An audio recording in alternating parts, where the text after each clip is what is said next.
let's stand up in the presence of the Lord. Let's turn our Bible to Psalms 118, 118. 118ನೇ ಕೀರ್ತನೆ ನಮ್ಮ ಸತ್ಯವೇದ ತಿಳಿಸ್ಕೊಳ್ಳೋಣ. 14ನೇ ವಚನದಿಂದ 29ನೇ ವಚನದವರೆಗೂ ನಾವು ಉತ್ತರ ಪ್ರತ್ಯುತ್ತರ ಓದಿಕೊಳ್ಳುವರಾಗಿದ್ದೇವೆ. We are going to read responsibly from verse 14 to 29th verse.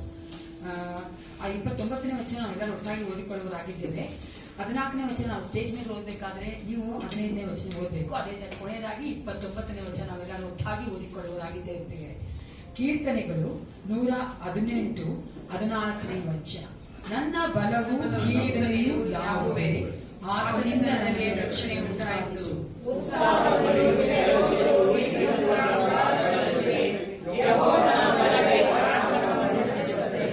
ಯೆಹೋವನ ಬಲಗೈ ಉನ್ನತವಾಗಿದೆ, ಯೆಹೋವನ ಬಲಗೈ ಪರಾಕ್ರಮವನ್ನು ಬೆಳೆಸುತ್ತದೆ.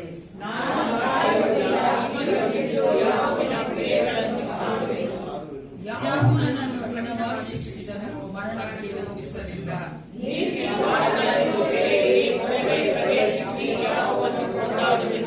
ಇದು ಯೆಹೋವನ ಮಂದಿರ ದ್ವಾರಗಳಿಗೆ ಪ್ರವೇಶಿಸಕರು ನುಡಿದ ಬಂದರೆ.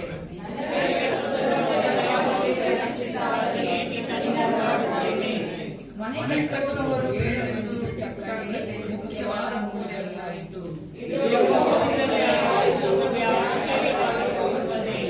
ಈ ದಿನವು ಯೆಹೋವನಿಂದಲೇ ನೇಮಕವಾದದ್ದು, ಇದರಲ್ಲಿ ನಾವು ಉಲ್ಲಾಸದಿಂದ ಆನಂದಿಸೋಣ.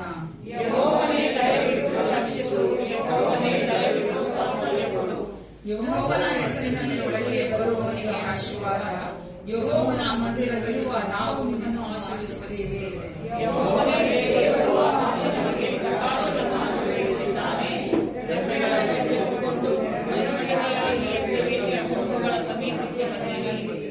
ನೀನು ನನ್ನ ದೇವರು, ನಿನ್ನನ್ನು ಕೊಂಡಾಡುತ್ತೇನೆ, ನನ್ನ ದೇವರೇ ನಿನ್ನನ್ನು ಘನಪಡಿಸುತ್ತೇನೆ. 29ನೇ ವಚನ ಒಟ್ಟಾಗಿ ಓದಿಕೊಳ್ಳೋಣ.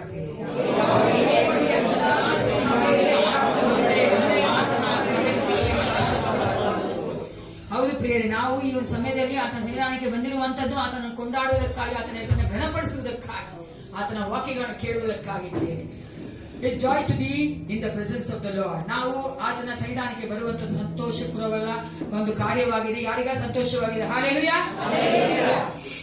ಲೋಕವು ಕೊಡದೇ ಇರುವ ಸಂತೋಷ ಆತನ ಪ್ರಸನ್ನತೆಯಲ್ಲಿ ನಾವು ಕಂಡುಕೊಳ್ತೇವೆ. ಪ್ರಿಯರೇ, ಲೋಕವು ಕೊಡದೇ ಇರುವಂತಹ ಒಂದು ಸಮಾಧಾನ ಆತನ ಸನ್ನಿಧಾನ ನಾವು ಕಂಡುಕೊಳ್ಳುವವರಾಗಿದ್ದೇವೆ. ಅದಕ್ಕಾಗಿ ನಾವೆಲ್ಲರೂ ನಮ್ಮನ್ನು ಒಪ್ಪಿಸಿಕೊಟ್ಟವರ ಪ್ರಾರ್ಥನೆ ಮಾಡಿಕೊಳ್ಳೋಣ. ಸೈನ್ಯಗಳ ಕರ್ತ ನಮ್ಮನ್ನು ಅತ್ಯಧಿಕವಾಗಿ ಪ್ರೀತಿ ಮಾಡುವಂತಹ ಪರಲೋಕ ತಂದೆ, ನಿನಗೆ ಸ್ತೋತ್ರ ಉಂಟಾಗಲಿ ರಾಜ. ಈ ಒಂದು ಪುರಾತನ ದಿನದಲ್ಲಿ ನಮ್ಮನ್ನು ನೀನು ಕರೆದುಕೊಂಡು ಬಂದಿದ್ದೀಯ, ಅದಕ್ಕಾಗಿ ನಿನಗೆ ಸ್ತೋತ್ರ ಅಪ್ಪ. ನಮ್ಮ ಒಂದು ಬಾಲವಲ್ಲ, ನಮ್ಮ ಸಾಮರ್ಥ್ಯವಲ್ಲ ಏಸಪ್ಪ, ನಿನ್ನ ಒಂದು ಕರೆಯುವಿಕೆಯಿಂದ ನಿನ್ನ ಮಕ್ಕಳಾಗಿ ಮಾಡಿಕೊಂಡಾತನಾಗಿರುವ ನೀನು ಕರ್ತ ನಮ್ಮನ್ನು ಕರೆದಿದ್ದಿ. ನಿನ್ನ ಸನ್ನಿಧಾನಕ್ಕೆ ಬರುವಂತೆ, ಸಭೆಯಾಗಿ ನಿನ್ನ ಮಕ್ಕಳಾಗಿ ಬರುವಂತೆ ಕಾರ್ಯ ಮಾಡಿದ್ದೆ, ಅದಕ್ಕಾಗಿ ನಿನಗೆ ಸ್ತೋತ್ರ. ಈ ಆರಾಧನೆಗೆ ಬರುತ್ತಿರುವಂತಹ ಪ್ರತಿಯೊಬ್ಬ ಮಕ್ಕಳು ಯಾವ ತಡೆಗಳಿಂದ ಬರುವಂತೆ ನೀ ಕಾರ್ಯ ಮಾಡು ರಾಜ. ಕರ್ತಾಧಿಕರ್ತ ನೀನಾಗಿದ್ಯಲ್ಲ, ಪರಾಕ್ರಮಶಾಲಿ ನೀನಾಗಿದ್ದೀಯ ಏಸಪ್ಪ.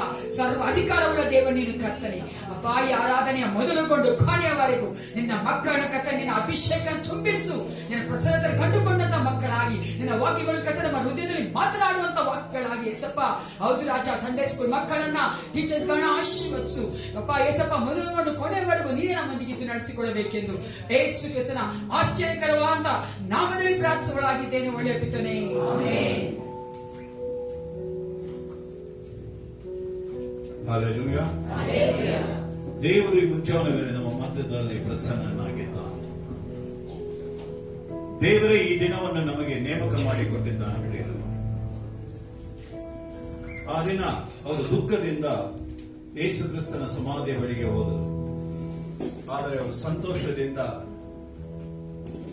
ಮತ್ತೆ ಹಿಂದಿರುಗಿದರು ಎಂಬುದಾಗಿ ನೋಡುತ್ತಾರೆ.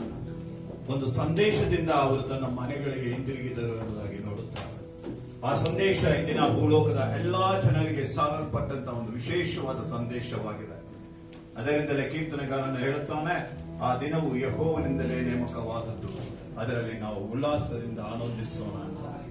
ಈ ಮುಂಜಾನೆಗಳಲ್ಲಿ ನಾವು ಆರಾಧನೆಯನ್ನು ಆರಂಭ ಮಾಡುವಂತೆ ಕರ್ತನೆ ನೇಮಿಸಿದ ಜಯದ ದಿನವಿದು ಎಂಬ ಗೀತೆಯೊಂದಿಗೆ ನಾವು ಆರಾಧನೆಯನ್ನು ಆರಂಭ ಮಾಡೋಣ.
ಅಪೊಸ್ತಲರ ಕೃತ್ಯಗಳಲ್ಲಿ ಪೇತ್ರನು ಈ ರೀತಿಯಾಗಿ ಹೇಳುತ್ತಾನೆ, ಮನೆ ಕಟ್ಟುವವರಾದ ನೀವು ಈ ನಯಿಸಿದ ಕಲ್ಲು ಆತನ ಮುಖ್ಯವಾದ ಮೂಳೆಗಳಾದನು. ಬರಬೇಕಾದ ರಕ್ಷಣೆಯು ಇನ್ಯಾರಲ್ಲಿಯೂ ಸಿಗುವುದಿಲ್ಲ. ಆ ಹೆಸರಿನಿಂದಲೇ ಹೊರತು ಬೇರೆ ಯಾವ ಹೆಸರಿನಿಂದಲೂ ನಮಗೆ ರಕ್ಷಣೆ ಆಗುವುದಿಲ್ಲ ಎಂದು ಹೇಳುತ್ತಾನೆ. ಕೀರ್ತನೆಗಾರನು ಅದನ್ನೇ 13:5 ಈ ರೀತಿಯಾಗಿ ಹೇಳುತ್ತಾನೆ, ನಾನಂತೂ ನಿನ್ನ ಕೃಪೆಯಲ್ಲಿ ಭರವಸೆ ಇಟ್ಟಿದ್ದೇನೆ. ನೀನು ನನ್ನನ್ನು ರಕ್ಷಿಸಿದ್ದರಿಂದ ನನ್ನ ಹೃದಯವು ಹರ್ಷಗೊಳ್ಳುವುದು. ಯೆಹೋವನ ಮಹಾ ಉಪಕಾರಕ್ಕಾಗಿ ಆತನಿಗೆ ನಾನು ಆಡುವೆನು ಎಂಬುದಾಗಿ. ಈ ಮುಂಜಾನೆ ವೇಳೆ ದೇವರ ಮಕ್ಕಳಾದ ನಾವು ಆತನ ಕೃಪೆಯನ್ನು ನೆನೆಸಿದಂತೆ ಈ ಸಮಯದಲ್ಲಿ ನಿನ್ನ ಕೃಪೆ ಒಂದೇ ನನಗೆ ಸಾಕು ಏಸಯ್ಯ ಎಂಬ ಗೀತವನ್ನು ಆತನನ್ನು ಸ್ತುತಿಸುವ ಮಕ್ಕಳಿಗೆ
ಆತನ ಕೃಪೆ ಇಲ್ಲದೆ ನಾವು ಈ ಲೋಕದಲ್ಲಿ ಜೀವಿಸಲು ಸಾಧ್ಯವಿಲ್ಲ. ಕಾರಣ ಆತನನ್ನು ನಮಗಾಗಿ ನೇಮಿಸಿದಂತ ದೇವರು ಆ ಕೃಪೆಯನ್ನು ನಮಗೆ ದಯಪಾಲಿಸಿದ್ದಾನೆ. ಯೋಹಾನನು ಬರೆದ ಪತ್ರಿಕೆಯಲ್ಲಿ ಈ ರೀತಿಯಾಗಿ ಬರೆಯಲ್ಪಟ್ಟಿದೆ, ಆ ವಾಕ್ಯವೆಂಬ ಆತನು ನರ ಅವತಾರವೆತ್ತಿ ನಮ್ಮ ಮಧ್ಯದಲ್ಲಿ ವಾಸ ಮಾಡಿದನು. ನಾವು ಆತನ ಮಹಿಮೆಯನ್ನು ನೋಡಿದೆವು. ಆ ಮಹಿಮೆಯು ತಂದೆಯ ಬಲಿಯಿಂದ ಬಂದ ಒಬ್ಬನೇ ಮಗನಿಗೆ ಇರತಕ್ಕ ಮಹಿಮೆ. ಆತನು ಕೃಪೆಯಿಂದಲೂ ಸತ್ಯದಿಂದಲೂ ತುಂಬಿದವನಾಗಿದ್ದನು.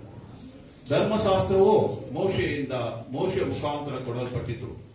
ಕೃಪೆಯು ಸತ್ಯವು ಯೇಸು ಕ್ರಿಸ್ತನ ಮುಖಾಂತರವೂ ಬಂದವು. ನಾವೆಲ್ಲರೂ ಆತನ ಪರಿಪೂರ್ಣತೆ ಒಳಗಿಂದ ಕೃಪೆಯ ಮೇಲೆ ಕೃಪೆ ಹೊಂದಿದೆವು. ದೇವರನ್ನು ಯಾರು ಎಂದೂ ಕಂಡಿಲ್ಲ. ಯಾವನ ಏಕಪುತ್ರನು ಸ್ವಂತ ದೇವರು ಆಗಿದ್ದು ತಂದೆಯ ಎದೆಯಲ್ಲಿದ್ದಾನೋ ಆತನೇ ತೀರಿಸಲ್ಪಟ್ಟಿದ್ದಾನೆ. ನಾವು ಆರಾಧಿಸುವಂತ ಈ ಒಂದು ಮಹಿಮೆಯ ದೇವರನ್ನು ನಾವು ನೆನೆಸಿಕೊಳ್ತಾ ಆರಾಧಿಸಬೇಕಾಗಿದೆ ಪ್ರಿಯರೇ. ಈ ದಿನವೂ ಸಹ ಆತನು ನಮ್ಮನ್ನು ಅನಾಥನಾಗಿ ಬಿಡಲಿಲ್ಲ. ಆತನ ಕೃಪೆಯನ್ನು ನಮ್ಮ ಮಧ್ಯದಲ್ಲಿ ಈಗಲೂ ಇರಿಸಿದ್ದಾನೆ. ಆ ಕೃಪೆಯು ನಮ್ಮ ಯೇಸು ಕ್ರಿಸ್ತನೇ ಆಗಿದ್ದಾನೆ. ಆತ್ಮ ಸ್ವರೂಪನಾಗಿ ನಮ್ಮ ಮಧ್ಯದಲ್ಲಿ ಈ ಮುಂಜಾನೆ ವೇಳೆಯೂ ಸಹ ಈ ಜಾಗದಲ್ಲಿ ಆತನು ನಿರಂತರವಾಗಿದ್ದಾನೆ. ಏಕೆಂದ್ರೆ ಆತನು ವಾಗ್ದಾನ ಮಾಡಿದ್ದಾನಲ್ಲ. ಮತ್ತಾಯನು ಬರೆದ ಸುವಾರ್ತೆ 18ನೇ ಅಧ್ಯಾಯ 20ನೇ ವಚನದಲ್ಲಿ ಆತನು ಹೇಳುತ್ತಾನೆ, ಎಲ್ಲಿ ನೀವು 2-3 ಸೇರಿ ಬರುತ್ತೀರೋ ಅವರ ಮಧ್ಯದಲ್ಲಿ ನಾನು ಇರುತ್ತೇನೆ ಎಂಬುದಾಗಿ. ಆತನನ್ನು ಅರಿತವರಾಗಿದ್ದವರು, ಆತನನ್ನು ನಂಬಿದವರು, ಆತನ ಮೇಲೆ ಭರವಸೆ ಇಟ್ಟವರು ಕೂಡಿ ಬರುವಂತಹ ಸಂದರ್ಭದಲ್ಲಿ ಆತನು ಅವರ ಮಧ್ಯ ಪ್ರಸನ್ನನಾಗಿರುತ್ತಾನೆ ಎಂಬುದಾಗಿ ಆತನು ಹೇಳುತ್ತಾನೆ. ಅಂತ ಪ್ರಸನ್ನನಾದಂತ ಯೇಸು ಕ್ರಿಸ್ತನನ್ನು ಈ ಮುಂಜಾನೆ ವೇಳೆ ನಾವು ಸ್ತುತಿಸುವ ಹಾಗೆ, ಸ್ತುತಿಗೂ ಮಹಿಮೆಗೂ ಪಾತ್ರ ನೀನೊಬ್ಬನೇ ಎಂಬ ಗೀತೆಯೊಂದಿಗೆ ಅದನ್ನು ನಾವು ಮಹಿಮೆ ಪಡಿಸೋಣ.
ದೇವರ ಮಹಿಮೆಯನ್ನು ನೋಡುವುದಕ್ಕಾಗಿಯೇ ದೇವರು ನಮ್ಮನ್ನು ಈ ದಿನವೂ ಸಹ ಆತನ ಸಮ್ಮುಖದಲ್ಲಿ ಕರೆದುಕೊಂಡು ಬಂದಿದ್ದಾನೆ. ಪೌಲನು ರೋಮಾಪುರದವರಿಗೆ ಪತ್ರಿಕೆಯಲ್ಲಿ ಈ ರೀತಿಯಾಗಿ ಹೇಳುತ್ತಾನೆ, ದೇವರು ನಮ್ಮ ಕಡೆಗೆ ಇದ್ದರೆ ನಮ್ಮನ್ನು ಎದುರಿಸುವವರು ಯಾರು?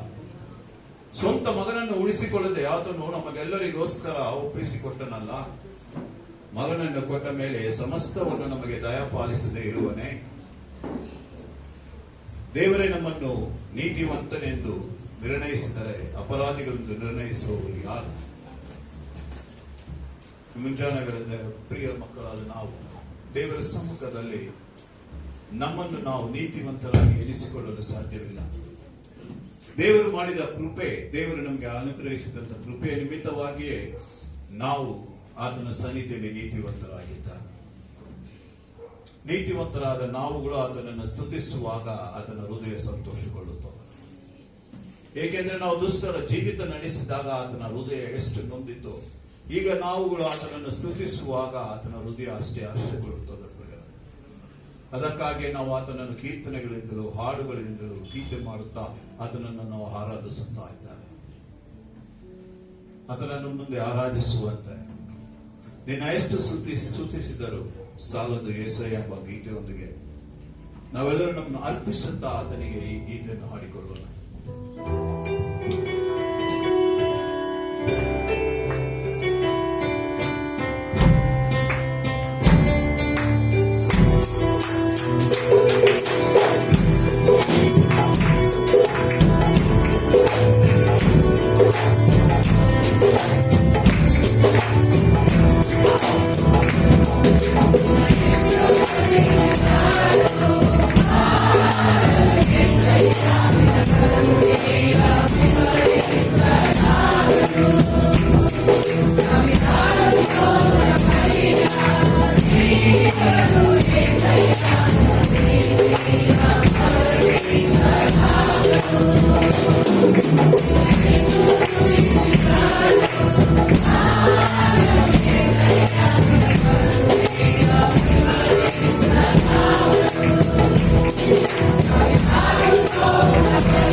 ಈ ಸಮಯದಲ್ಲಿ ದೇವರ ಸಮ್ಮುಖದಲ್ಲಿ ನಾವೆಲ್ಲರೂ ನಿಂತುಕೊಳ್ಳೋಣ.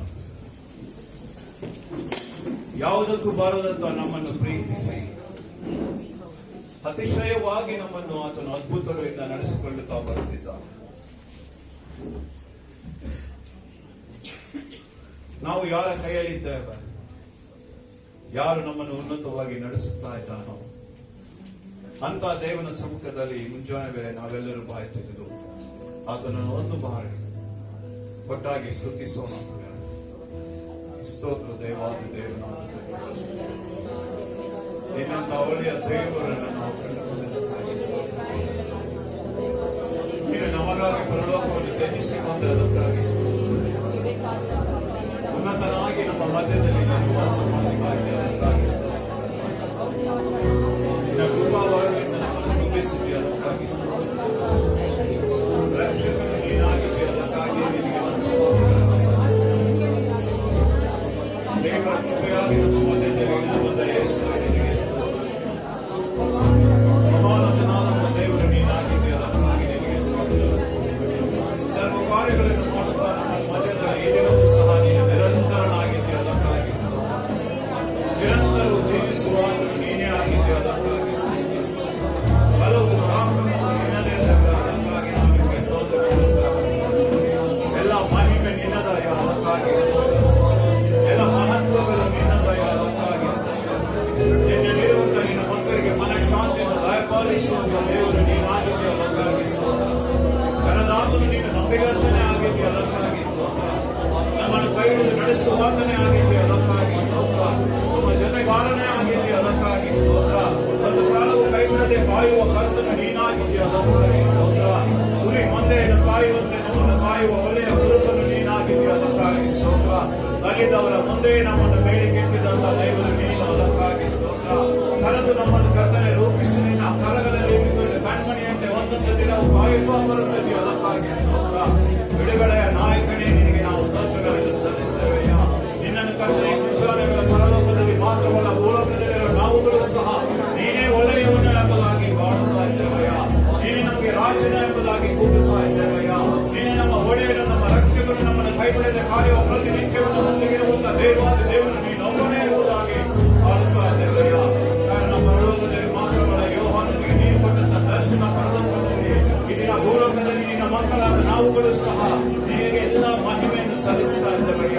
ನನ್ನ ಮಾನ ಮಹಿಮೆಗಳನ್ನು ಹೊಂದಿಕೊಳ್ಳುವುದಕ್ಕೆ, ಸ್ತುತಿ ಸ್ತೋತ್ರಗಳನ್ನು ಹೊಂದಿಕೊಳ್ಳುವುದಕ್ಕೆ ರಾಜಾದಿರಾಜಂತ ನೀನೊಬ್ಬನೇ ಯೋಗ್ಯನಾಗಿದ್ದೆ, ಅದಕ್ಕಾಗಿ ಸ್ತೋತ್ರವಯ್ಯ. ನಿನ್ನ ನಾಮವೇ ನಮಗೆ ಸಾಕು ಲಾಭ, ನಿನ್ನ ನಾಮವೇ ನಮಗೆ ಸಾಕು ರಾಜ. ನಿನ್ನಂತ ಒಳ್ಳೆಯ ದೇವರು ನಮಗೆ ಜ್ಞಾನವಿಲ್ಲಯ್ಯ. ನೀನು ನಮಗೆ ಜೊತೆಗಾರನಾಗಿದ್ದರೆ ನಮಗೆ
ಯಾಕೆಂದ್ರೆ ನೀತಿವಂತನ ಆ ಒಂದು ಗುಡಾರದಲ್ಲಿ ಸದಾಕಾಲವು ಸಂತೋಷವಿರುವುದಕ್ಕೆ ಕಾರಣ ನಮ್ಮ ದೇವನು ನೀತಿವಂತನ ಸುತ್ತಲೂ ತನ್ನ ದೂತರನ್ನು ದಂಡಿಸಿ ಕಾವಲಾಗಿರಿಸಲು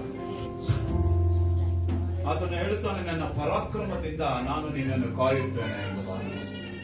ದೇವರ ಪರಾಕ್ರಮ ಎಷ್ಟು ದೊಡ್ಡದೆ ಎಂದರೆ ಪ್ರಿಯರೇ, ತನ್ನ ಮಕ್ಕಳನ್ನು ಆತನು ಸಮುದ್ರದ ಮಧ್ಯದಲ್ಲಿ ಒಣ ನೆಲವಾಗಿ ನಡೆಸಬಲ್ಲಂತ ದೇವರು.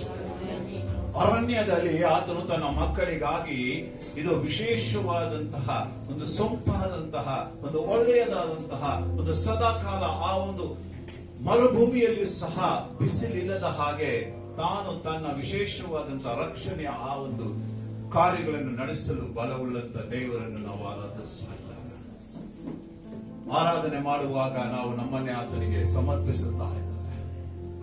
ಯಾವಾಗ ನಾವು ನಮ್ಮನ್ನು ಮರೆತು ಆತನ ಸಮ್ಮುಖದಲ್ಲಿ ನಮ್ಮನ್ನು ಆತನಿಗೆ ಸಂಪೂರ್ಣವಾಗಿ ಆತನಿಗೆ ಸಮರ್ಪಿಸಿಕೊಡುತ್ತೇವೋ, ಆತನು ನಮ್ಮ ಶರೀರದ ಎಲ್ಲ ಭಾಗಗಳಲ್ಲಿ ಸಂಚಾರ ಮಾಡುತ್ತಾನೆ. ಅದರಿಂದ ರೋಮಾಪುರದಲ್ಲಿ ಬರೆದಂತ ಪತ್ರಿಕೆಯಲ್ಲಿ ಪೌಲನು ಬಹಳ ವಿಶೇಷವಾಗಿ ಹೇಳುತ್ತಾನೆ, ನೀನು ಶರೀರದಿಂದಲ್ಲ ಆತ್ಮದಿಂದ ನಡೆಸಲ್ಪಡುವವನು ಎಂಬುದಾಗಿ. ಆತ್ಮದಿಂದ ನಡೆಸಲ್ಪಡುವವನಿಗೆ ಜೀವ ಇರುತ್ತದೆ ಮತ್ತು ಮನಃಶಾಂತಿ ಇರುತ್ತದೆ ಎಂಬುದಾಗಿ. ಈ ಮುಂಜಾನೆ ವೇಳೆ ನಾವು ಆತನನ್ನು ಆರಾಧಿಸುವುದಕ್ಕಾಗಿ, ಆತ್ಮದಿಂದ ಆರಾಧಿಸುವುದಕ್ಕಾಗಿ ಆತನು ಈ ಜಾಗದಲ್ಲಿ ಕರೆದಿದ್ದಾನೆ.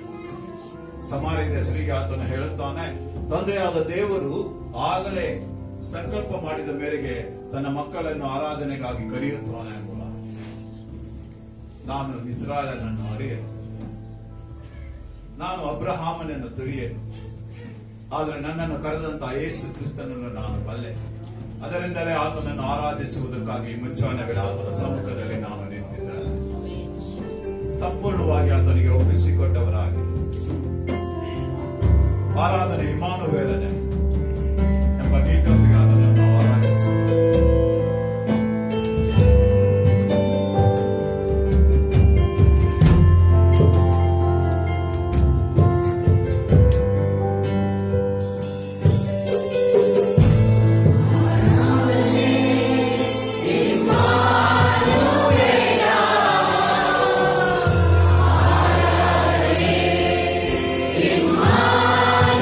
Emmanuel.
an awesome God. Hallelujah. ಇದಲ್ಲದೆ ದೇವರ ಸಂಕಲ್ಪದ ಮೇರೆಗೆ ಕರೆಯಲ್ಪಟ್ಟ ಆತನನ್ನು ಪ್ರೀತಿಸುವವರ ಇದಕ್ಕಾಗಿ ಎಲ್ಲಾ ಕಾರ್ಯಗಳು ಅನುಕೂಲವಾಗುವಂತೆ ನಮಗೆ ಗೊತ್ತದೆ. ಈ ಮುಂಚಾನೆ ವೇಳೆ ದೇವರು ನಮ್ಮನ್ನು ಆತನ ಪರಿಶುದ್ಧತೆಯ ಸನ್ನಿಧಾನದಲ್ಲಿ ಕೆಲ ನಿಮಿಷ ಆರಾಧನೆಗಾಗಿ ಕರೆದುಕೊಂಡು ಬಂದಿದ್ದಕ್ಕಾಗಿ ನಾವು ದೇವರಿಗೆ ಸ್ತೋತ್ರ. ಇಂತಹ ಒಳ್ಳೆಯ ಸಮಯ ನಮ್ಮ ದೇವರು ನಮಗೆ ದಯಪಾಲಿಸೋದಕ್ಕಾಗಿ ನಾವು ಆತನಿಗೆ ಸ್ತೋತ್ರ ಸಲ್ಲಿಸ್ತೇವೆ. ನಮ್ಮ ಜೀವಿತದಲ್ಲಿ ಮತ್ತಷ್ಟು ಇಂತಹ ಒಳ್ಳೆಯ ದಿನಗಳನ್ನು ದೇವರು ಕೂಡಿಸಿಕೊಳ್ಳಲಿ. ಆತನನ್ನು ಇನ್ನೂ ಹೆಚ್ಚೆಚ್ಚಾಗಿ ನಾವು ಆರಾಧನೆ ಮಾಡುವುದಕ್ಕಾಗಿ ದಾಹ ಉಳ್ಳವರಾಗಿ ಆತನ ಸಮ್ಮುಖದಲ್ಲಿ ಬರುವಂತೆ ದೇವರು ಕನಿಕರಿಸಲಿ. ಇಲ್ಲಿ ಸೇರಿ ಬಂದಿರುವಂತಹ ಪ್ರತಿಯೊಬ್ಬೊಬ್ಬರ ಮೇಲೆ ದೇವರ ಕಟಾಕ್ಷವು ಇಳಿದು ಬರಲಿ. ಅವರ ಕುಟುಂಬಗಳಲ್ಲಿ, ಅವರ ಮನೆಯಲ್ಲಿ, ಅವರ ಸಂತಾನದ ಮೇಲೆಯೂ ದೇವರ ಆಶೀರ್ವಾದಗಳು ಸಂಪೂರ್ಣವಾಗಿ ದಯಪಾಲಿಸಲ್ಪಡಲಿ. ಕಾರಣ ಆತನು ತನ್ನ ಮಕ್ಕಳನ್ನು ಬರಿಗೈಯಲ್ಲಿ ಕಳಿಸುವವನಲ್ಲ. ಆತನ ಒಬ್ಬೊಬ್ಬರ ಮೇಲೆ ತನ್ನ ಆಶೀರ್ವಾದವನ್ನು ಇಳಿಯ ಮಾಡುತ್ತಾನೆ. ಎಲ್ಲಾ ದಾನಗಳು, ಕುಂದಿಲ್ಲದ ಎಲ್ಲಾ ವರಗಳು ಪರಲೋಕದ ನನ್ನ ತಂದೆಯ ದೇವರಿಂದಲೇ ಹೊರಡುತ್ತವೆ. ಅದರಿಂದ ಅವುಗಳನ್ನು ಹೊಂದಿಕೊಂಡವರಾದ ನಾವು ಸಂತೋಷದಿಂದ ಮುಂಚಾದ ವೇಳೆ ದೇವರ ಸಮ್ಮುಖದಲ್ಲಿ ತಲೆಯ ಬಾಗಿ, ಪರಿಶುದ್ಧನಾದ ದೇವರೇ, ನೀನು ನಮಗೆ ಕೊಟ್ಟಂತ ಈ ಸಮಯಕ್ಕಾಗಿ ಸ್ತೋತ್ರ. ಇಂಥ ಒಳ್ಳೆಯ ದಿನಗಳನ್ನು ಕಾಣುವಂತೆ ನೀನು ನಮಗಾಗಿ ಎಷ್ಟೋ ಮುಂದಿನ ದಿನಗಳಲ್ಲಿಯೇ ನಿನ್ನ ಸಂಕಲ್ಪದ ಮೇರೆಗೆ ನಮ್ಮನ್ನು ಸೇರಿಸಿದ್ದೀವಿ. ಯಾರು ತಿಳಿಯದ ನಮ್ಮನ್ನು ನೀನು ತಿಳಿದುಕೊಂಡೆಯ, ಯಾರು ಗುರುತಿಸದಂತ ನಮ್ಮನ್ನು ನೀನು ಗುರುತಿಸಿದೆಯ, ಯಾರು ನಮಗೆ ಆಹ್ವಾನ ಕೊಟ್ಟು ಕರೆಯಲಿಲ್ಲ, ಆದರೆ ನೀನು ನಿನ್ನ ರಕ್ತವನ್ನೇ ಕೊಟ್ಟು ನಮಗಾಗಿ ಕರೆದೆಯ, ನಿನ್ನ ಸಮ್ಮುಖದಲ್ಲಿ ನಿಲ್ಲಿಸಿಕೊಂಡೆಯ, ಪರಿಶುದ್ಧರನ್ನಾಗಿ ನಮ್ಮನ್ನು ಮಾಡಿದ್ದೀಯ. ಈ ಲೋಕವು ನಮ್ಮನ್ನು ನೋಡಿ ನಾವು ಅನೀತಿವಂತರು ಎಂಬುದಾಗಿ ಹೇಳುವಂತೆ ಮಾಡಲಿಲ್ಲ. ಇದೋ ನೀನು ನನ್ನ ಮಗನು ನೀತಿವಂತನೇ ಎಂಬುದಾಗಿ ಹೇಳಿ ನಿನ್ನ ನಿಲುವಂಗಿಯನ್ನು ನಮಗೆ ತೋರಿಸಿದ್ದಿ. ಅದಕ್ಕಾಗಿ ನಾವು ನಿಮಗೆ ಸ್ತೋತ್ರಗಳನ್ನು ಸಲ್ಲಿಸ್ತಾರೆ. ಈ ಒಂದು ದಿನ ಕೊಟ್ಟದಕ್ಕಾಗಿ ಸ್ತೋತ್ರ. ನಿನ್ನ ಪಾದ ಸನ್ನಿಧಿಯಲ್ಲಿ ಸಂಪೂರ್ಣವನ್ನು ಒಪ್ಪಿಸಿಕೊಡುತ್ತಾ ಯೇಸುವಿನ ಅತಿ ಪರಿಶುದ್ಧವಾದ ನಾಮದಲ್ಲಿ ಬೇಡಿಕೊಳ್ಳುತ್ತೇನೆ ನನ್ನ ತಂದೆ. ನಾನು ಇತಿರುವಂತ ನಿತ್ಯ ವೇದಗಳನ್ನ ಹೊಸ ಒಡಂಬಡಿಕೆ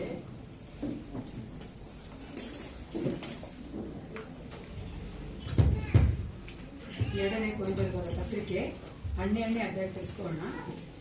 As you remain standing, let's turn our Bible to 2 Corinthians chapter 12. 2 ಕೊರಿಂಥದವರ ಪತ್ರಿಕೆ 12ನೇ ಅಧ್ಯಾಯದಲ್ಲಿ 11ನೇ ವಚನ ತಿಳಿಸಿಕೊಳ್ಳೋಣ. Let's turn our Bible to 2 Corinthians chapter 12 verse 11. 2ನೇ ಕೊರಿಂಥದವರ ಪತ್ರಿಕೆ 12ನೇ ಅಧ್ಯಾಯದ 11ನೇ ವಚನವನ್ನು ನಾವೆಲ್ಲರೂ ಒಟ್ಟಾಗಿ ಓದಿಕೊಳ್ಳುವವರಾಗಿದೆ ಪ್ರಿಯರೇ. We are going to read only the 11th verse. 11ನೇ ವಚನ ಮಾತ್ರ ಓದುವವರಾಗಿದ್ದೇವೆ. ಎಲ್ಲರೂ ಒಟ್ಟಾಗಿ ಓದಿಕೊಳ್ಳೋಣ.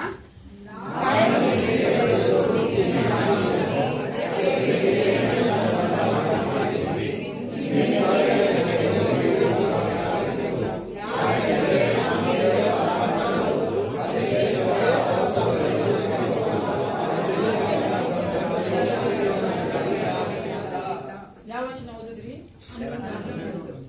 12ರಲ್ಲಿ 11ನೇ ವಚನ. 2 ಕೊರಿಂಥದವರ ಪತ್ರಿಕೆ 12ನೇ ಅಧ್ಯಾಯದಲ್ಲಿ 13ನೇ ಅಧ್ಯಾಯದಲ್ಲಿ 11ನೇ ವಚನ. 13ನೇ ಅಧ್ಯಾಯದಲ್ಲಿ 11ನೇ ವಚನ. 13ನೇ ಅಧ್ಯಾಯದಲ್ಲಿ 11ನೇ ವಚನ ಓದಿ. ಹಳೆ ಮಾತೇನೆಂದರೆ, ಸಹೋದರರೇ, ಸಂತೋಷಪಡಿರಿ, ಬಲಪಡಿಸಿಕೊಳ್ಳಿರಿ, ಧೈರ್ಯವುಳ್ಳವರಾಗಿರಿ, ಒಂದೇ ಮನಸ್ಸಿನವರಾಗಿರಿ, ಸಮಾನಗೊಂಡಿರಿ. ಆಗ ಪ್ರೀತಿಯನ್ನು ಶಾಂತಿಯನ್ನು ಕೊಡುವ ದೇವರು ನಿಮ್ಮ ಸಂಗಡ ಇರುವನು. ದೇವರಿ ವಾಕ್ಯ ಭಾಗಗಳ ಆಶೀರ್ವದಿಸಲು ಕೂತ್ಕೊಳ್ಳೋಣ. ಕಾಣಿಕೆ ಭಾಗ ಸಂದೇಶ ಬೇಡೇನು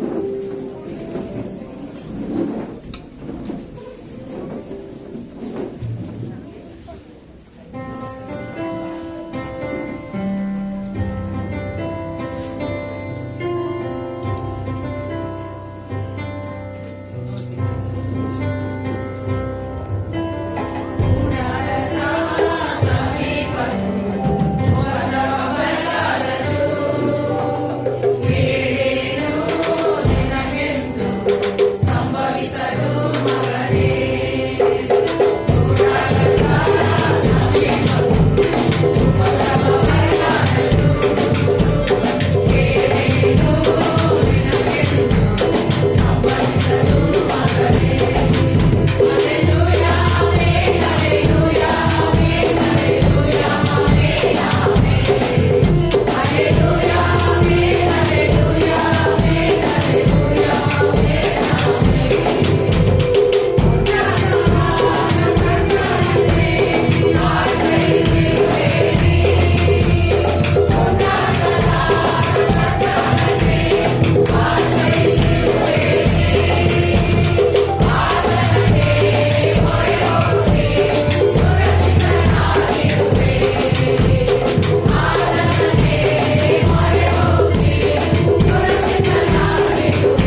ಯೇಸು ಕ್ರಿಸ್ತನ ಸುಂದರ ನಾಮದ ನಾನು ನಿಮ್ಮೆಲ್ಲರನ್ನ ಸ್ವಾಗತ ಮಾಡುವಳಾಗಿದ್ದೇನೆ. ಯೇಸು ಕ್ರಿಸ್ತ ನಮ್ಮನ್ನು ಆರಾಧನೆ ನಡೆಸಿದ್ದಾನೆಂದರೆ ಈಗ ನಾವು ಈ ವಾರದಲ್ಲಿ ಜನ್ಮದಿನ ಆಚರಿಸಿಕೊಳ್ಳುವಂತೆ ಮದುವೆ ದಿನ ಆಚರಿಸಿಕೊಳ್ಳುವಂತೆ ದಯವಿಟ್ಟು ಎದುರಿಟ್ಟುಕೊಳ್ಳುವುದಾದರೆ ನಾವು ನಿಮಗಾಗಿ ಪ್ರಾರ್ಥನೆ ಮಾಡುವುದಾಗಿದ್ದೇವೆ.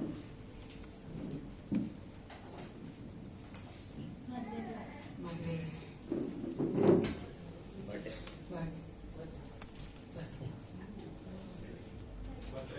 ಸಾನ್ನಿಧ್ಯ ಕಟ ಹೇಳುತ್ತೆ ಕಾಂಚೋದಿಲ್ಲ ಸಮ್ಮುಖ ಸಾನ್ನಿಧ್ಯ ಇಬ್ಬರಿಗೂ ಅಲ್ವಾ ಪ್ರಾರ್ಥನೆ ಮಾಡಿಕೊಳ್ಳೋಣ.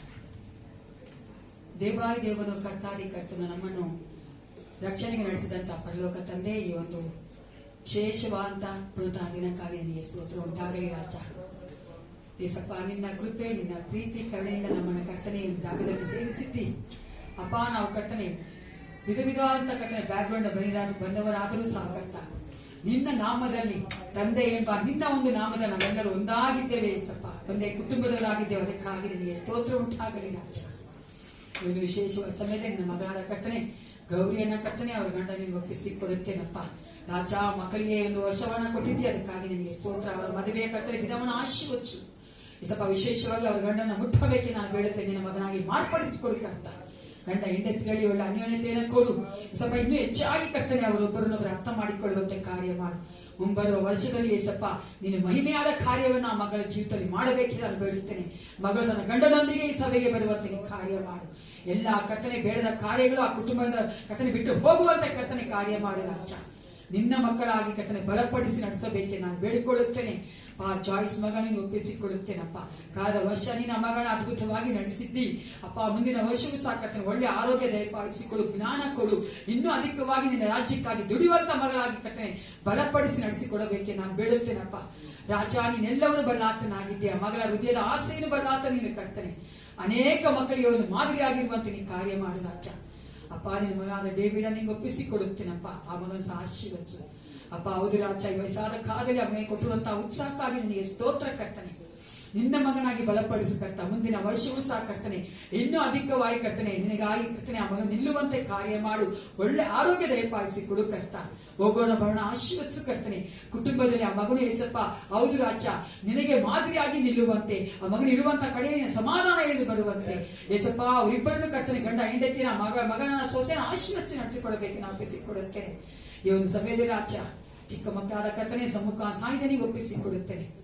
ಅವರಿಬ್ಬರನ್ನು ಈ ಲೋಕ ಕರ್ಕೊಂಡು ದೇವ ನೀನಾಗಿದ್ದಿ ಕರ್ತ. ನಿನ್ನ ಆಲೋಚನೆಯ ಮಕ್ಕಳ ಜೀವಿತ ನೆರವೇರಲಿ ಅಪ್ಪ. ಮುಂದಿನ ವರ್ಷವೂ ಸಹ ಕರ್ತನೆ ಬೇಕಾಗಿರುವಂತಹ ನಿನ್ನ ಕೃಪೆ ನಿನ್ನ ಆರೋಗ್ಯ ಏಸಪ್ಪ ವಿಶೇಷವಾದ ನಿನ್ನ ಬಲವನ್ನ ಕೊಟ್ಟು ನಡೆಸು ಕರ್ತನೆ. ಈ ಚಿಕ್ಕ ವಯಸ್ಸಿನಲ್ಲಿ ಆ ಮಕ್ಕಳು ಬೇರೆಯವರಿಗೆ ಆಶೀರ್ವಾದವಾಗಿರ್ಬೇಕು ಕರ್ತನೆ. ನಿನ್ನ ಒಂದು ಪ್ರಸನ್ನತೆ ಆ ಮಕ್ಕಳೊಂದಿಗೆ ಯಾವಾಗಲೂ ಇರಬೇಕು ಏಸಪ್ಪ. ರಥದ ಕೋಟೆಯಲ್ಲಿ ಮುಚ್ಚಿ ಮರೆ ಮಾಡು. ಅವರು ಇರುವಂತಹ ಜಾಗದಲ್ಲಿ ನಿನ್ನ ರಾಜ್ಯ ಇಳಿದು ಬರಲಿ ಏಸಪ್ಪ. ಬೇಡದ ಎಲ್ಲ ಕಾರ್ಯಗಳ ಮಕ್ಕಳ ಕಟ್ಟರೆ ಬಿಟ್ಟು ಹೋಗುವಂತೆ ಕಟ್ಟರೆ ಇಡು ಕರ್ತ. ನೀನ ಮಕ್ಕಳ ಆಶೀರ್ವದಿಸಿ ನಡೆಸಿಕೊಡಬೇಕೆ ನಾನು ಬೇಡುತ್ತೇನೆ ಅಪ್ಪ. ಅದೇ ರೀತಿಯ ಕರ್ತನೆ ನಿನ್ನ ಮಗನಾದ ಮುಖೇಶ್ ನಿಗೆ ಒಪ್ಪಿಸಿಕೊಡುತ್ತೇನಪ್ಪ. ಮುಖೇಶ್ ಮಗನಲ್ಲಿ ಕಾರ್ಯ ಮಾಡು ರಾಜ. ಅಪ್ಪ, ಮಗನು ಈ ಸಭೆಯ ಮಗನಾಗಿದ್ದಾನಲ್ಲ, ನಾವು ನಂಬುತ್ತೇವೆ ಈ ವರ್ಷ ಮಗನು ಈ ಸಭೆಗೆ ಸದಸ್ಯನಾಗಿ ಬರುವಂತೆ ನೀ ಕಾರ್ಯ ಮಾಡಬೇಕೆ ನಾವು ಬೇಡುತ್ತೇವಪ್ಪ. ನಿನ್ನಿಂದ ಆಗದೇ ಇರುವುದು ಯಾವುದೂ ಇಲ್ಲ ಕರ್ತ. ಆ ಮಗನ ಹೃದಯ ನೊಂದಿದೆ ಕರ್ತನೆ. ಹೃದಯದಲ್ಲಿ ನೀನು ಮಾತನಾಡು. ಆ ಮಗನ ಹೃದಯವನ್ನು ಸಂತೈಸಬೇಕೆ ನಾನು ಬೇಡುತ್ತೇನೆ. ಆ ಮಗನ ಮನಸ್ಸನ್ನು ಕಂಟ್ರೋಲ್ ಮಾಡಿ ಏಸಪ್ಪ, ಕಂಟ್ರೋಲ್ ಮಾಡು ರಾಜ. ಆ ಸೆಲ್ಫ್ ಲೆವೆಲ್ ತೆಗೆದುಹಾಕಬೇಕೆ ನಾನು ಬೇಡುತ್ತೇನೆ. ಮನುಷ್ಯ ನಾವು ನಿನ್ನ ಮುಂದೆ ಏನೂ ಅಲ್ಲ ಏಸಪ್ಪ. ಆ ಎಚ್ಚರವೆಲ್ಲವನ್ನು ಹೊಡೆದಾಕಬೇಕೆ ನಾನು ಬೇಡುತ್ತೇನೆ. ನಿನ್ನ ಮಗನಾಗಿ ತನ್ನ ಹಂಬಲ್ ಮಾಡಿಕೊಂಡು ನಿನ್ನ ಸನ್ನಿಧಾನಕ್ಕೆ ಬರುವಂತೆ ಕಾರ್ಯ ಮಾಡು. ಹಲ್ಲೆಲೂಯಾ. ಆ ಮಗನ ಜೀವಿತವನ್ನು ಕಟ್ಟುವುದ ದೇವರೀನಾಗಿದ್ದಿ ಕರ್ತನೆ. ಆ ಮಗನ ಮುಂದಿನ ಜೀವಿತ ಏನಾಗಬೇಕು ನೀನು ಎನಿಸಿದ್ದೆ ಕರ್ತನೆ. ಆ ರೀತಿಯಾಗಿ ಮಗ ನಡೆಸಿಕೊಡಬೇಕೆ ನಾನು ಬೇಡುತ್ತೇನೆ ಏಸಪ್ಪ. ಹೌದು ರಾಜ, ಅವರ ತಾಯಿಯ ಪ್ರಾರ್ಥನೆಯನ್ನು ಅಣ್ಣನ ಪ್ರಾರ್ಥನೆಯನ್ನು ಕೇಳಬೇಕೆ ನಾನು ಒಪ್ಪಿಸಿಕೊಡುತ್ತೇನಪ್ಪ. ನೀನೇ ಆ ಮನೆಯಲ್ಲಿ ಅದ್ಭುತವಾದ ಕಾರ್ಯವನ್ನು ಬಿಡುಗಡೆಯ ಒಂದು ಕಾರ್ಯವನ್ನು ಮಾಡಿಕೊಡಬೇಕೆಂದು ಅಪ್ಪ. ಮತ್ತೊಂದಾವರ್ತಿ ಮಕ್ಕಳೆಲ್ಲ ನಿಂಗೆ ಒಪ್ಪಿಸಿಕೊಡುತ್ತೇನೆ ಅಪ್ಪ. ನಾವು ಕೊಟ್ಟಿರುವಂತಹ ಈ ಕಾಣಿಕೆಯನ್ನ ಅಪ್ಪ ದಶಭಾಗನ ಆಶೀರ್ವದಿಸಿ ಕರ್ತನೆ. ದೇವ ನೀನು ಇದರಲ್ಲಿ ಕರ್ತನೆ ಮಹಿಮೆ ಹೊಂದಿಕೊಳ್ಳಬೇಕೆ ನಾನು ಬೇಡುತ್ತೇನೆ. ಕೊಟ್ಟಿರುವಂತಹ ಪ್ರತಿಯೊಬ್ಬನ ಆಶೀರ್ವದಿಸಿ ನಡೆಸಿಕೊಡು. ಯೇಸು ಕ್ರಿಸ್ತನ ನಾಮದಲ್ಲಿ ಪ್ರಾರ್ಥಿಸ್ತೇನೆ, ಒಳ್ಳೆಯ ಪಿತನೇ.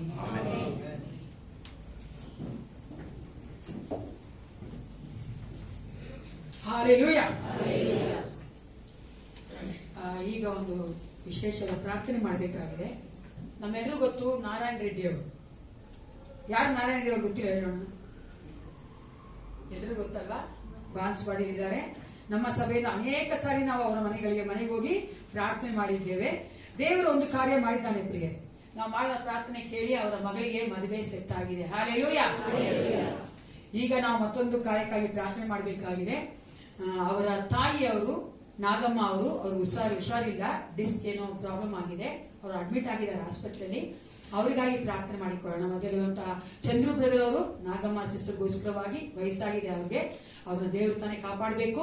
ಅವರು ದೇವರ ಚಿತ್ತಾನುಸಾರ ಗುಣ ಹೊಂದಬೇಕು, ದೇವರನ್ನ ಅಂಗೀಕರಿಸಿಕೊಳ್ಬೇಕು. ಈ ಲೋಕ ಬಿಟ್ಟು ಹೋಗಿ ಮುಂಚಿತವಾಗಿ ಆ ಸಹೋದರಿ ಏಸಪ್ಪ ಅಂಗೀಕರಿಸಿಕೊಳ್ಬೇಕು. ಅದಕ್ಕಾಗಿ ನಮ್ಮ ಚಂದ್ರು ಅವರು ಪ್ರಾರ್ಥನೆ ಮಾಡೋಕೆ ನಾವು ಸಹ ಪ್ರಾರ್ಥನೆ ಮಾಡಿಕೊಳ್ಳೋಣ. ನಮ್ಮನ್ನು ಹರಡುವಾಗಿ ಅತಿಶಯವಾಗಿ ಪ್ರೀತಿ ಮಾಡುವಂತಹ ದೇವರೇ, ಉನ್ನತವಾದ ಸಮಯಕ್ಕಾಗಿ ನಿಮಗೆ ಕೋಟಿ ಸ್ತೋತ್ರಯ್ಯ. ಅಪ್ಪ ದೇವನೇ, ಒಂದು ಸಮಯದಲ್ಲಿ ಕರ್ತನೆ ನಾಗಮ್ಮ ಅವರಿಗೋಸ್ಕರವಾಗಿ ಕರ್ತನೆ ಪ್ರಾರ್ಥನೆ ಮಾಡಿಕೊಳ್ಳುತ್ತೇವೆ ಸ್ವಾಮಿ.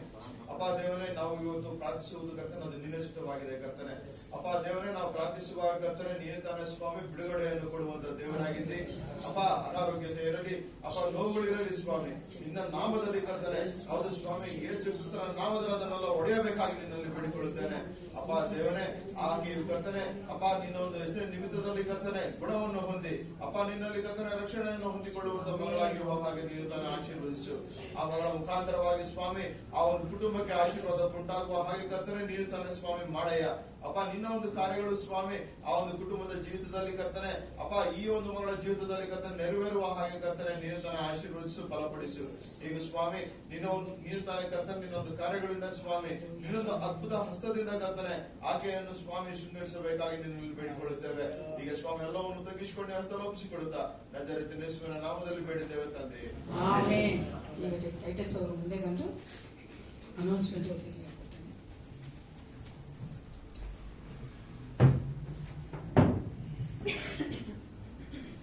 ಈ ವಾರದ ಪ್ರಕಟಣೆಗಳು. ಮಂಗಳವಾರ ಮತ್ತು ಶುಕ್ರವಾರ ಸಂಜೆ 7 ಗಂಟೆಗೆ ಸಭೆಯಲ್ಲಿ ಪ್ರಾರ್ಥನೆ ಇರುತ್ತದೆ. ತಾವೆಲ್ಲರೂ ಪ್ರಾರ್ಥನೆಯಲ್ಲಿ ಭಾಗವಹಿಸಬೇಕಾಗಿ ಕೇಳ್ಕೊಂತೇನೆ. ಶನಿವಾರ ಸಂಜೆ ಹಾಡಿನ ಅಭ್ಯಾಸ ಇರುತ್ತದೆ. ಮುಂದಿನ ಭಾನುವಾರದ ಒಂದು ಸಿದ್ಧತೆಗೋಸ್ಕರ ಹಾಡಿನ ತಂಡದವರು ಬಂದು ಸಿದ್ಧತೆ ಮಾಡ್ಕೊಳ್ಬೇಕಾಗಿ ಕೇಳ್ಕೊಂತೇನೆ. ಬರುವ ಭಾನುವಾರದ ಆರಾಧನೆಯನ್ನು ದೀನಾ ಅವರು ನಡೆಸ್ಕೊಡ್ತಾರೆ ಮತ್ತು ಹಾಡುವಂತವರು ಆಂಡ್ರಿನ್, ವಿಶ್ವಾಸ್, ಪ್ರಿಸಿಲಾ, ಸುಮಾ ಹಾಗೂ ಲಿಡಿಯಾ. ಬರುವ ಭಾನುವಾರ ಬೆಳಗಿನ ಜಾವ 8:30ಕ್ಕೆ ಸಭೆಯಲ್ಲಿ ಆರಾಧನೆ ಇರುತ್ತದೆ ಮತ್ತು ಇವತ್ತು ಸಾಯಂಕಾಲ 5 ಗಂಟೆಗೆ ಯೂತ್ ಫೆಲೋಶಿಪ್ ಇರುತ್ತದೆ. ಎಲ್ಲಾ ಯವನಸ್ಥರು ಇವತ್ತು ಸಾಯಂಕಾಲ 5 ಗಂಟೆಗೆ ಕೂಡಿ ಬರಬೇಕಾಗಿ ಪ್ರೀತಿಯಿಂದ ಕೇಳ್ಕೊಂತೇನೆ. Thank you.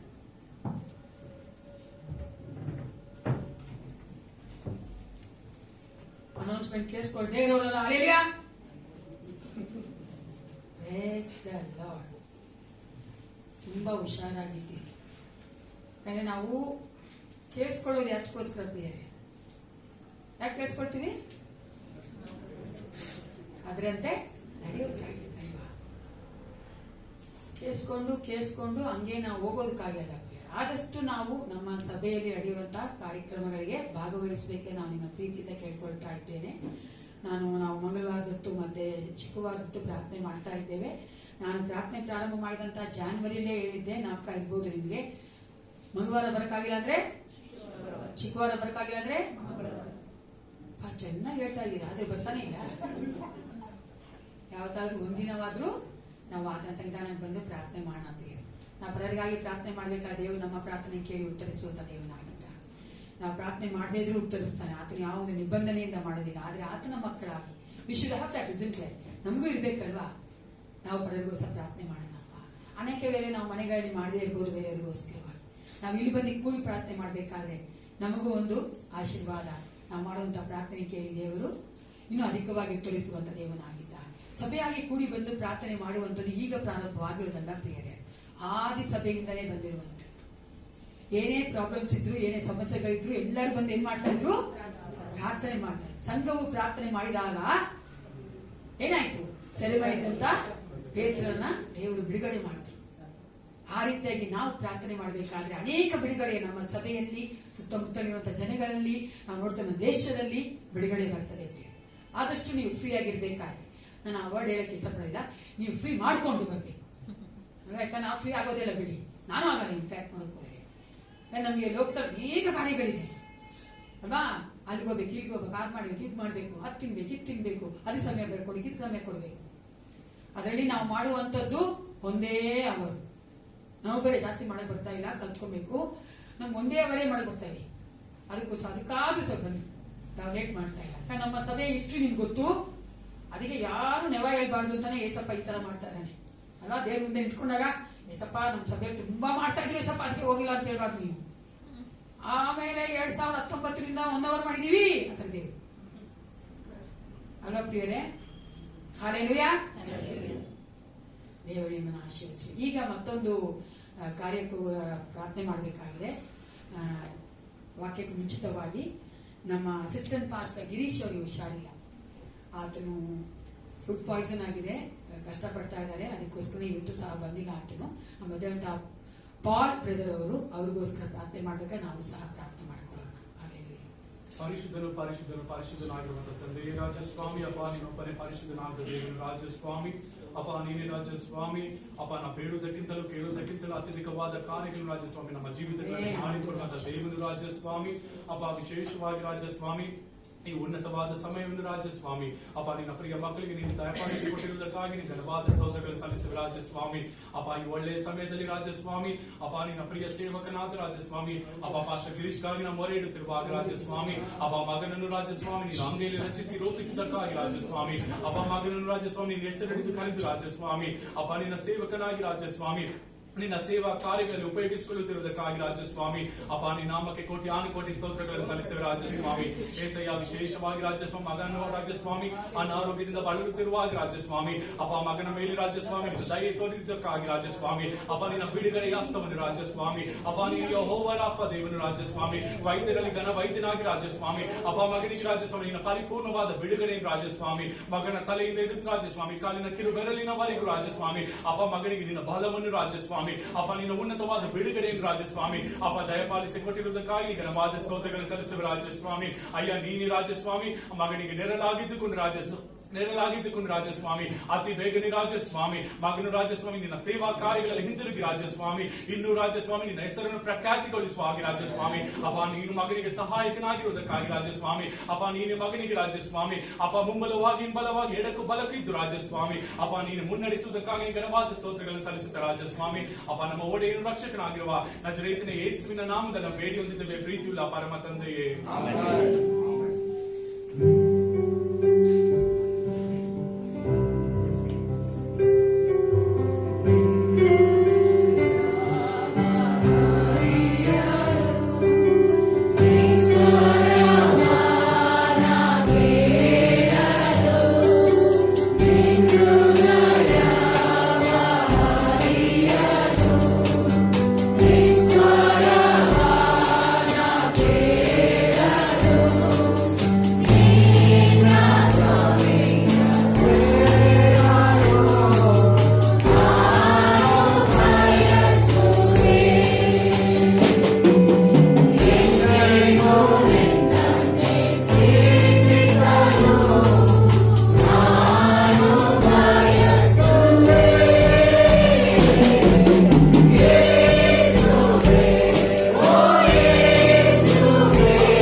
ಈ ಲೋಕದಲ್ಲಿ ಕಳೆಯುವ ಸಹಸ್ರಾರು ದಿನಗಳಿಗಿಂತ ಆತನ ಸನ್ನಿಧಿಯಲ್ಲಿ ಕಳೆಯುವಂತಹ ಈ ಒಂದು ಗಳಿಗೆ ಇದೆಯಲ್ಲ, ಅದು ನಾವು ಏನು ಕೊಟ್ಟರೂ ಸಿಗದಂಥದ್ದು.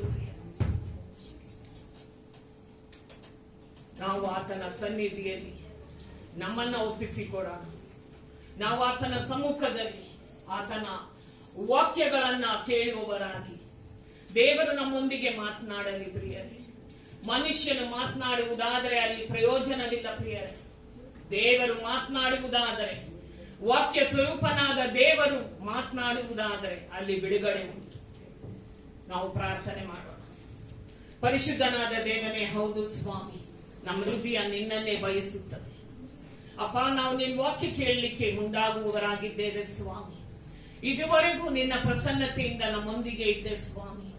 ಅಪ್ಪ, ಈ ವಾಕ್ಯದಲ್ಲಿಯೂ ಸ್ವಾಮಿ, ವಾಕ್ಯ ಸ್ವರೂಪನಾದ ದೇವನೇ ನಮ್ಮೊಂದಿಗೆ ನೀನು ಮಾತನಾಡು. ನಮ್ಮ ಹೃದಯಗಳನ್ನ ಕರ್ತನೆ ತೆರೆಯ ಮಾಡು, ನಮ್ಮ ಮನಸ್ಸುಗಳನ್ನ ತೆರೆಯ ಮಾಡು. ನೀನೇ ನಮ್ಮೊಂದಿಗೆ ಮಾತನಾಡು.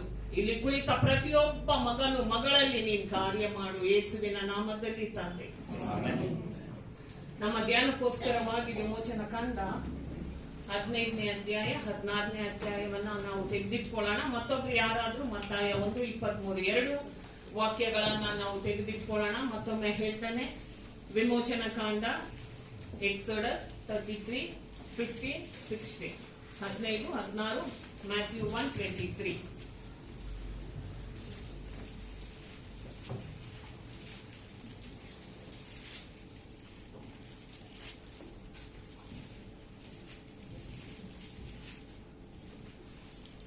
ಯಾರು ತೆಗ್ದಿದ್ದೀರಾ ಓದ್ರಿ. ಅದಕ್ಕೆ ಮೋಶೆ, ನೀನು ನಮ್ಮ ಸಂಗಡ ಬರದೆ ಹೋದರೆ ನಮ್ಮನ್ನು ಇಲ್ಲಿಂದ ಹೋಗಗೊಡಿಸಬಾರದು. ನನಗೂ ನಿನ್ನ ಪ್ರಜೆಗಳಾದ ಇವರಿಗೂ ನಿನ್ನ ಅನುಗ್ರಹ ದೊರಕಿಸಬಹುದು. ನೀನೇ ನಮ್ಮ ಸಂಗಡ ಬರುವುದೆಂದರೆ ಹೊರತು ಬೇರೆ ಯಾಕರಿಂದ ತಿಳಿದು ಬರುವುದು. ಇದರಿಂದ ನಾನು ನಿನ್ನ ಪ್ರಜೆಗಳಾದ ಇವರು ಭೂಮಿಯಲ್ಲಿರುವ ಬೇರೆ ಎಲ್ಲಾ ಜನಾಂಗಗಳಿಗಿಂತಲೂ ವಿಶೇಷವಾಗಿದ್ದೇವೆಂಬುದನ್ನು ತೋರುವುದು. ಅದನ್ನು ಮತ್ತಾಯ 1:23. ಇಗೋ, ಒಬ್ಬ ಕನ್ನಿಕೆಯು ಗರ್ಭಿಣಿಯಾಗಿ ಮಗನನ್ನು ಹಡೆಯುವಳು, ಆತನಿಗೆ ಇಮ್ಮಾನುವೇಲ್ ಎಂದು ಹೆಸರಿಡುವರು ಎಂಬುದೇ. ದೇವರು ನಮ್ಮ ಕೂಡ ಇದ್ದಾನೆಂದು ಈ ಹೆಸರಿನ ಅರ್ಥ. ಎರಡು ವಾಕ್ಯ ಭಾಗಗಳಿಂದ ನಾವು ಓದುವಾಗ ವಿಮೋಚನ ಕಾಂಡದಲ್ಲಿ ನಾವು ನೋಡ್ತೇವೆ, ವಿಶೇಷವಾಗಿದ್ದೇವೆ. ನಾವು ಏನಾಗಿದ್ದೇವಂತೆ? ಜೋರಾಗಿ ಹೇಳ್ರಿ. ವಿಶೇಷವಾಗಿದ್ದೇವೆ ಅಲ್ವಾ? ಯಾವುದರಿಂದ ವಿಶೇಷವಾಗಿದ್ದೇವಂತೆ?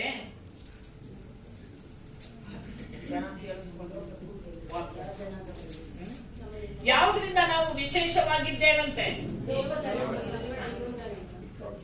ವಾಕ್ಯ ನೋಡ್ರಿ. ಭೂಮಿಯಲ್ಲಿರುವವರಿಗಿಂತ ಯಾವುದರಿಂದ ನಾವು ವಿಶೇಷವಾಗಿದ್ದೇವಂತೆ? ನಾ ಮತ್ತೊಮ್ಮೆ ಓದಿಸ್ತೇನೆ ನಿಮಗೆ ಅರ್ಥ ಆಗೋವರೆಗೂ. ಭೂಮಿಯಲ್ಲಿರುವ ಬೇರೆ ಇನ್ನೊಂದ್ಸಾರಿ ಓದ್ರಿ ಆ ವಚನ 15, 16. ಅದಕ್ಕೆ ಮೋಶೆ, ನೀನೇ ನಮ್ಮ ಸಂಗಡ ಬಾರದೆ ಹೋದರೆ ನಮ್ಮನ್ನು ಇಲ್ಲಿಂದ ಹೋಗಗೊಡಿಸಬಾರದು. ಯಾವುದರಿಂದ ವಿಶೇಷವಾಗಿದ್ದೇವಂತೆ? ದೇವರು ನಮ್ಮ ಸಂಗಡ ಇರುವುದರಿಂದಲೇ ನಾವು ವಿಶೇಷವಾಗಿದ್ದೇವೆ. ಒಂದ್ ವೇಳೆ ದೇವ್ರು ನಮ್ಮೊಂದಿಗಿಲ್ಲ ಅಂದ್ರೆ ಈ ಲೋಕದಲ್ಲಿ ನಾವೇನಾಗಿರ್ತೇವಂತೆ? ಕಸ ಅಲ್ವಾ? ಸೊ ದೇವರ ಒಂದು ಪ್ರಸನ್ನತೆ ನಮ್ಮನ್ನ ಏನ್ ಮಾಡಿದೆಯಂತೆ? ವಿಶೇಷವಾದವರಾಗಿ ಮಾಡಿದೆ. ಆ ದೇವರ ಪ್ರಸನ್ನತೆಯೇ ನಮ್ಮನ್ನ ವಿಶೇಷವಾಗಿ ಮಾಡಿದೆ. ಆ ಒಂದು ವಾಕ್ಯದ ಮೇಲೆಯೇ ದೇವ ಪ್ರಸನ್ನತೆಯ ಕುರಿತಾಗಿ ನಾವು ಈ ದಿನ ಧ್ಯಾನ ಮಾಡುವವರಾಗಿದ್ದೇವೆ. ಸೊ ಇಲ್ಲಿ ಮೋಶೆ ಹೇಳ್ತಾನೆ, ಮೋಶೆ ದೇವರ ಹತ್ರ ಬೇಡ್ತಾ ಇದ್ದಾನೆ, ಅಂಗಲಾಚ್ತಾ ಇದ್ದಾನೆ. ಯಾವ ಮೋಶೆ ಅಂತೆ? ಮೋಶೆ ದೇವರೊಂದಿಗೆ ಏನಾಗಿದ್ನಂತೆ? ಮುಖಾಮುಖಿಯಾಗಿ ಮಾತನಾಡಿದಂತಹ ಒಬ್ಬ ವ್ಯಕ್ತಿ ದೇವರಿಗೆ ಹೇಳ್ತಾ ಇದ್ದಾನೆ, ನೀನು ಬಾರದೆ ಹೋದ್ರೆ ನಮ್ಮನ್ನ ಹೋಗಗೊಡಿಸಬೇಡ. ನಾವು ಹೇಳ್ತೇವಾ, ದೇವರೇ ನಿನ್ನ ಪ್ರಸನ್ನತೆ ಇಲ್ಲದೆ ಇದ್ರೆ ನಾವು ಈ ದಿನ ಮನೆಯಿಂದ ಆಚೆ ಹೋಗಲ್ಲ ಅಂತ ಹೇಳ್ತೇವಾ? ಆದ್ರೆ ಮೋಶೆ ನೋಡಿ ಎಂತಹ ದೊಡ್ಡ ವ್ಯಕ್ತಿ, ಆದ್ರೆ ಆತನೇ ಹೇಳ್ತಾ ಇದ್ದಾನೆ. ಆಗ ತಾನೇ ಅವನು ದೇವ ಸನ್ನಿಧಿಯಲ್ಲಿ ಇದ್ದು ಬಿಡ್ತಾನೆ ಬಂದಿದ್ದಾನೆ. ಗೊತ್ತೇ ಅಲ್ವಾ ನಿಮ್ಗೆ? ತಿರುಗಿ ನಾನು ನಿಮ್ಗೆ ಇಷ್ಟು ಹೇಳ್ಬೇಕಾದಂತಹ ಅವಶ್ಯಕತೆ ಇಲ್ಲ. ದೇವ ಸಾನ್ನಿಧ್ಯದಲ್ಲಿ ಇದ್ದು ಬಂದಂತಹ ವ್ಯಕ್ತಿ ಹೇಳ್ತಾನೆ, ದೇವರೇ ನೀನನ್ನೊಂದಿಗೆ ಬರದೆ ಹೋದ್ರೆ ಅಲ್ವಾ? ದೇವ ಪ್ರಸನ್ನತೆ ಬೇಕು ಪ್ರಿಯರೇ. ಅದರಿಂದಲೇ ನಾವು ವಿಶೇಷವಾಗಿದ್ದೇವೆ. ಅದಕ್ಕೆ ಆತನೇ ಹೇಳ್ತಾ ಇದ್ದಾನೆ. ಇನ್ಯಾವುದರಿಂದ ಈ ಜನ ತಿಳ್ಕೊಳ್ತಾರೆ? ಇಸ್ರಾಯೇಲ್ಯರು ಏನಾಗಿದ್ದಾರಂತೆ? ಅವರು ವಿಶೇಷವಾದವರಾಗಿದ್ದಾರೆ, ಪ್ರತ್ಯೇಕವುಳ್ಳ ಮಕ್ಕಳಾಗಿದ್ದಾರೆ ಎಂದು. ಹಾಗೆ ತಿಳ್ಕೊಳ್ಬೇಕಾದ್ರೆ ದೇವ ಪ್ರಸನ್ನತೆ ನಮ್ಮೊಂದಿಗೆ ಇರಬೇಕು. ಹಾಗಾದ್ರೆ ನಮ್ಮೊಂದಿಗೆ ದೇವ ಪ್ರಸನ್ನತೆ ಇದೆಯಾ? ಮೋಶೆ ಅಂಗಲಾಚ್ತಾ ಇದ್ದಾನೆ. ಆದ್ರೆ ನಮಗಾದ್ರೂ ದೇವರು ಏನ್ ಮಾಡಿದ್ದಾನಂತೆ? ಅದೇ ಓದಿದ ವಾಕ್ಯ ಭಾಗ ಯಾವುದು? ಮತ್ತಾಯ 1:23 ಹೇಳ್ತಾನೆ, ಇಮ್ಮಾನುವೇಲನಾಗಿ ದೇವರು ನಮ್ಮ ಸಂಗಡ ಇದ್ದಾನೆ ಅಂತ. ಎಂತ ಒಂದು ಪ್ರಿವಿಲೇಜ್ ನಮ್ಗೆ. ಅವನಾದ್ರೂ ದೇವ ಸಾನ್ನಿಧ್ಯದಲ್ಲಿ ಇದ್ದಂತಹ ವ್ಯಕ್ತಿ ಅಂಗಲಾಚ್ತಾ ಇದ್ದಾನೆ, ಬೇಡ್ತಾ ಇದ್ದಾನೆ ದೇವರ ಹತ್ರ. ಆದ್ರೆ ನಮಗಾದ್ರೂ ನಾವು ಕೇಳಲೇ ಇಲ್ಲ ಅಲ್ವಾ? ನಾವು ಕೇಳಲೇ ಇಲ್ಲ. ಆದ್ರೆ ದೇವರು ಹೇಳ್ತಾನೆ, ಇಮ್ಮಾನುವೇಲನಾಗಿ ದೇವರು ನಮ್ಮೊಂದಿಗೆ ಇದ್ದಾನೆ. ಬರೀ ನಮ್ಮೊಂದಿಗಿದ್ದಾನ? ದೇವರು ನಮ್ಮೊಳಗೆ ವಾಸ ಮಾಡ್ತಾನೆ ಅಲ್ವಾ? ಒಂದು ಅಲ್ಲೆಲ್ಯಾ ಯಾವ್ದಕ್ಕೆ ಅಲ್ಲೆಲ್ಯಾ ಹೇಳ್ಬೇಕು ಅಂತ ಗೊತ್ತಿಲ್ಲ. ಯಾವಾಗ್ಲೂ ವಾಕ್ಯ ಕೇಳುವಾಗ ಎಕ್ಸೈಟ್ ಆಗ್ರಿ. ಸ್ವಲ್ಪ ಎಕ್ಸೈಟ್ ಆದ್ರೆ ನಿಮ್ಗೆ ಅಲ್ಲೆಲ್ಯಾ ಬರೋದು. ಕಲಿಬೇಕು. ಎತ್ಕೊಂಡ ಪೆಂಟಿಕಾಸ್ಟಲ್ ಚರ್ಚಲ್ಲಿ ಬಿಡ್ಬೇಕು ನಿಮ್ನೆಲ್ಲ. ಕೆಲವೊಂದ್ಸಾರಿ ಪೆಂಟಿಕಾಸ್ಟಲ್ ಆಗ್ಬೇಕು. ಇಲ್ಲಾಂದ್ರೆ ನೀವೊಂದು ಅಯ್ಯೋ ಪಾಪ ಏನು ಹೇಳದೆ ಇದ್ರೆ ನಮ್ಗಾದ್ರೂ ಹೆಂಗ್ರಿ, ನಾವ್ ಹೆಂಗ್ರಿ ಅಲ್ಲಿ ಬೂಸಾಗೋದು ಅಲ್ವಾ? ಸ್ವಲ್ಪ ಮಾಡಿ ಕಲೀರಿ ಸಭೆಯಲ್ಲಿ. ನಿಮ್ಗೆ ಒಂದು ಎಕ್ಸೈಟ್ಮೆಂಟ್ ಆಗಲ್ವಾ? ದೇವ್ರು ನಾವ್ ಎಷ್ಟು ಪ್ರಿವಿಲೇಜ್ ರೀ. ಮೋಸಕ್ಕಿಂತ ದೊಡ್ಡವ್ರಿ ನಾವು. ಅದು ನಿಮ್ಮನ್ನ ಥ್ರಿಲ್ ಮಾಡಲ್ವಾ? ಎಕ್ಸೈಟ್ ಮಾಡಲ್ವಾ ನಿಮ್ಮನ್ನ? ಇಲ್ಲೇ ನೀವು ಒಬ್ರು ಪಂಪ್ ಹೊಡಿತಾ ಇದ್ದಾಗ್ಲೂ ನೀವು ಆಗದೆ ಇದ್ರೆ ನೀವು ಕೂತ್ಕೊಂಡು ಓದ್ಬೇಕಾದ್ರೆ ಎಲ್ರಿ ಆಗ್ತಿರ್ರಿ ಅಲ್ವಾ? ದೇವರ ಸಮ್ಮುಖದಲ್ಲಿ ನಾವು ಎಕ್ಸೈಟ್ ಆಗ್ಬೇಕ್ರಿ. ನಮ್ಮಲ್ಲಿ ಉತ್ಸಾಹ ಬರ್ಬೇಕು. ನಾವು ಕೇಳೇ ಇಲ್ಲ, ನಾವು ಪಾಪಿಗಳು. ನಾವು ಆ ಒಂದು ವಾಗ್ದಾನದಲ್ಲಿ ಭಾಗಿಗಳೇ ಆಗಿಲ್ಲ. ಮೋಶೆಯಾದರೂ ಆರಿಸಿಕೊಳ್ಳಲ್ಪಟ್ಟಂತವನು, ಕರೆದಂತವನು, ಪೊದೆಯಲ್ಲಿ ದೇವರವನೊಂದಿಗೆ ಮಾತನಾಡಿದಂತವನು. ಅವನು ಅಂಗಲಾಚಿತಾ ಇದ್ದಾನೆ. ಆದ್ರೆ ದೇವರು ಹೇಳ್ತಾರೆ, ನಾನು ನಿನ್ನೊಳಗಿದ್ದೇನೆ. ಓ, ಎಂತ ಭಾಗ್ಯವುಳ್ಳದ ಮಕ್ಕಳು ನಾವು ಅಲ್ವಾ? ಅದಕ್ಕಾಗಿ ನಾವು ಏನು ಮಾಡ್ಲಿಲ್ರಿ. ಮೋಶ ಆದ್ರೂ ಉಗಿಸ್ಕೊಂಡ, ಬಯಸ್ಕೊಂಡ, ಓಡಿಸ್ಕೊಂಡ, ಓಡೋದ ಪಾಪ. ಆದ್ರೆ ನಾವಾದ್ರೂ ಏನೂ ಮಾಡ್ಲಿಲ್ಲ. ಆದ್ರೆ ನನ್ನೇ ಸಪ್ಪ ಹೇಳ್ತಾನೆ, ನಾನು ನಿನ್ನೊಳಗೆ ವಾಸ ಮಾಡ್ತೇನೆ ಅಲ್ವಾ? ನಾವು ಎಷ್ಟು ಪ್ರಿವಿಲೇಜ್, ಎಷ್ಟು ಭಾಗ್ಯವುಳ್ಳವರಾಗಿದ್ದೇವೆ. ಆದ್ರೆ ಹೆಂಗ್ ಕೂತ್ಕೊಳ್ತೀವಿ ದೇವ ಸನ್ನಿಧಿ? ಏನೂ ಹೊಂದದೇ ಇರುವಂತವರ ಹಾಗೆ ನಾವು ಕೂತ್ಕೊಳ್ತೇವೆ. ಮತ್ತೊಂದು ವಚನ ನೋಡೋಣ. ಇಲ್ಲೊಬ್ಬ ವ್ಯಕ್ತಿ ಇದ್ದಾನೆ. ಕೀರ್ತನೆ 51:11 ಓದೋಣ. ಕೀರ್ತನೆ 51:11. ನನ್ನನ್ನು ಕಳ್ಳಬೇಡ, ನಿನ್ನ ಪರಿಶುದ್ಧಾತ್ಮವನ್ನು ನನ್ನಿಂದ ತೆಗೆಯಬೇಡ. ಯಾರದು ಹೇಳ್ತಾ ಇರೋದು? ದಾವೀದ ಹೇಳ್ತಾ ಇದ್ದಾನೆ. ಪಾಪ ಮಾಡುವಾಗ, ಮಾಡಿದ ನಂತರ ದಾವೀದನಿಗೆ ಒಂದು ಭಯ ಬಂದ್ಬಿಡ್ತು. ಏನ್ ಭಯ ಬರ್ತಂತೆ? ದೇವ ಪ್ರಸನ್ನತೆ ನನ್ನಿಂದ ತೆಗೆದು ಬಿಡುತ್ತದೆ ಅಂತ.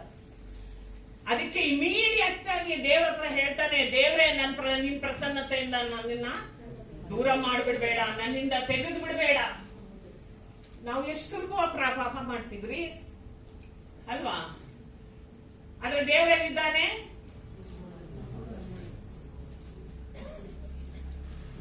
ಅಲ್ವಾ? ಇದೇ ಇಲ್ಲ. ಚೆನ್ನಾಗಿ ಹೇಳ್ತಾರ, ಸೂಡು ಸೊಳ್ಳೆ ಇಲ್ಲ ಅಂತ ಅಲ್ವಾ? ಹಂಗ್ ಮಾಡ್ತೀವಿ ನಾವು. ಬೇಜಾರಾಗ್ತದೆ ಅಲ್ವಾ? ನನ್ನ ಏಸಪ್ಪನ್ನ ನಾನು ಗಣಪಡಿಸ್ತೀನಿ ಅಂದ್ರಿ. ದಾವಿದ ನೋಡ್ರಿ, ಪಾಪ ಮಾಡಿದ ತಕ್ಷಣ ಇಮಿಡಿಯೇಟ್ ಆಗಿ ಅವನಿಗೆ ಗೊತ್ತಾಗಿದ್ದು ಏನ್ ಗೊತ್ತಾ? ಬೇರೆ ಏನು ಗೊತ್ತಾಗ್ಲಿಲ್ಲ ಅವನಿಗೆ. ಅಯ್ಯೋ ದೇವ್ರೇ, ನನ್ನನ್ನು ನಿನ್ ಬಿಟ್ಟು ಹೋಗ್ಬಿಡ್ತೀಯ. ನಾವ್ ಎಷ್ಟು ಸಾರಿ ಪಾಪ ಮಾಡಿದ್ದೀವ್ರಿ? ನಮ್ಮೊಳಗೆ ಇದ್ದಾನೆ ದೇವರು. ಆದ್ರೆ ನಾವೇನ್ ಮಾಡ್ತೀವಿ? ಪಾಪ ಮಾಡ್ತಾನೆ. ದೊಡ್ಡ ದೊಡ್ಡ ಪಾಪ ಮಾಡಲ್ರಿ. ಬೈಬಲ್ ಹೇಳ್ತದೆ, ನೀನ್ ಬೈದ್ರೂ ಪಾಪನೇ. ನಾನು ಹೇಳಲ್ರಿ.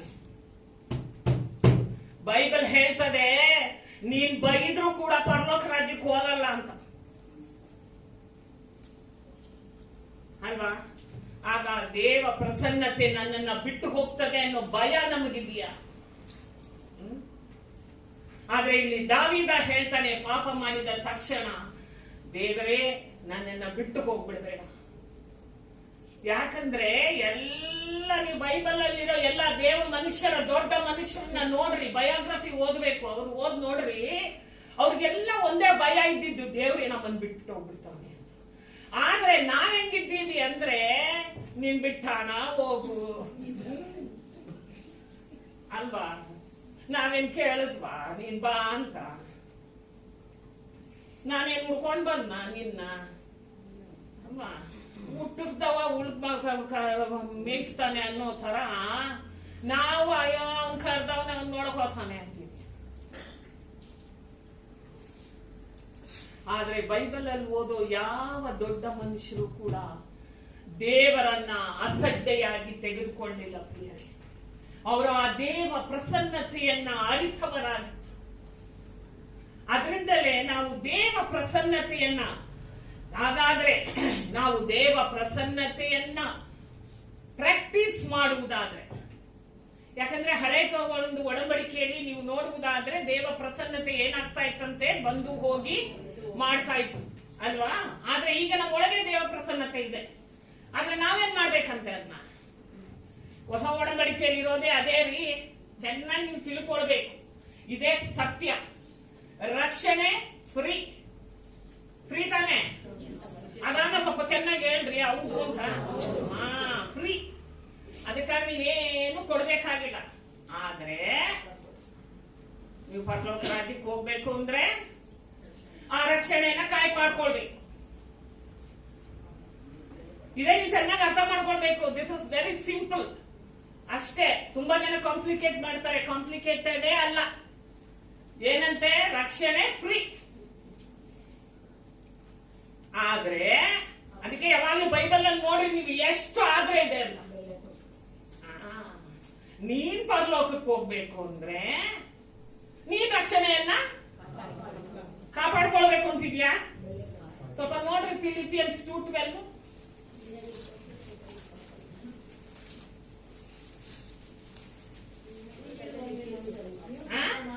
ಯಾವಾಗಲೂ ಕೇಳಿದಂತೆ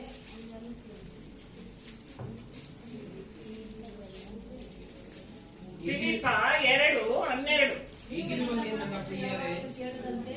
ಕೇಳಿದೆ, ನಿಮ್ಮಲ್ಲಿರುವಾಗ ಮಾತ್ರವಲ್ಲದೆ ನಾನಿಲ್ಲದಿರುವಾಗಲೂ ಬಹು ಹೆಚ್ಚಾಗಿ ಮನೋಭೀತಿಯಿಂದ ನಡುವರಾಗಿ ನಿಮ್ಮ ರಕ್ಷಣೆಯನ್ನು ಸಾಧಿಸಿಕೊಳ್ಳ್ರಿ.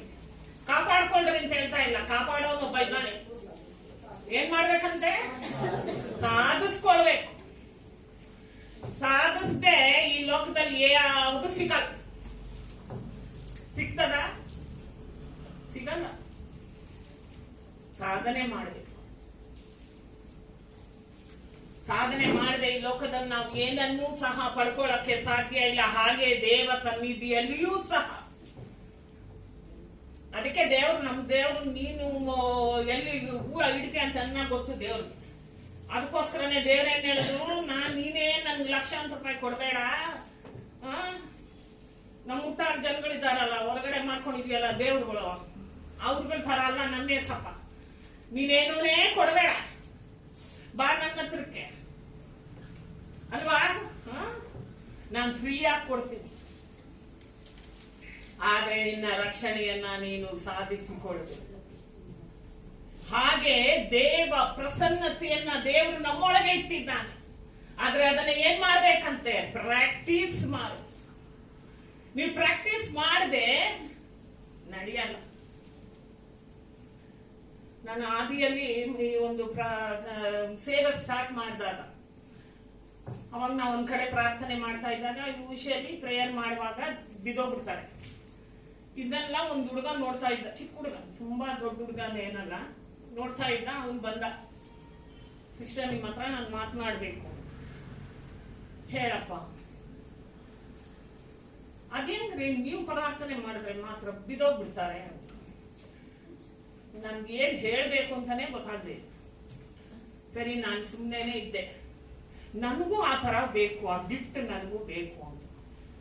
ನನ್ಗೆ ಏನ್ ಮಾಡ್ಬೇಕು, ನನ್ಗೆ ಏನ್ ಆನ್ಸರ್ ಹೇಳ್ಬೇಕು ಅಂತಾನೆ ಗೊತ್ತಾಗ್ಲಿಲ್ಲ ಫಸ್ಟ್ ಆಫ್ ಆಲ್.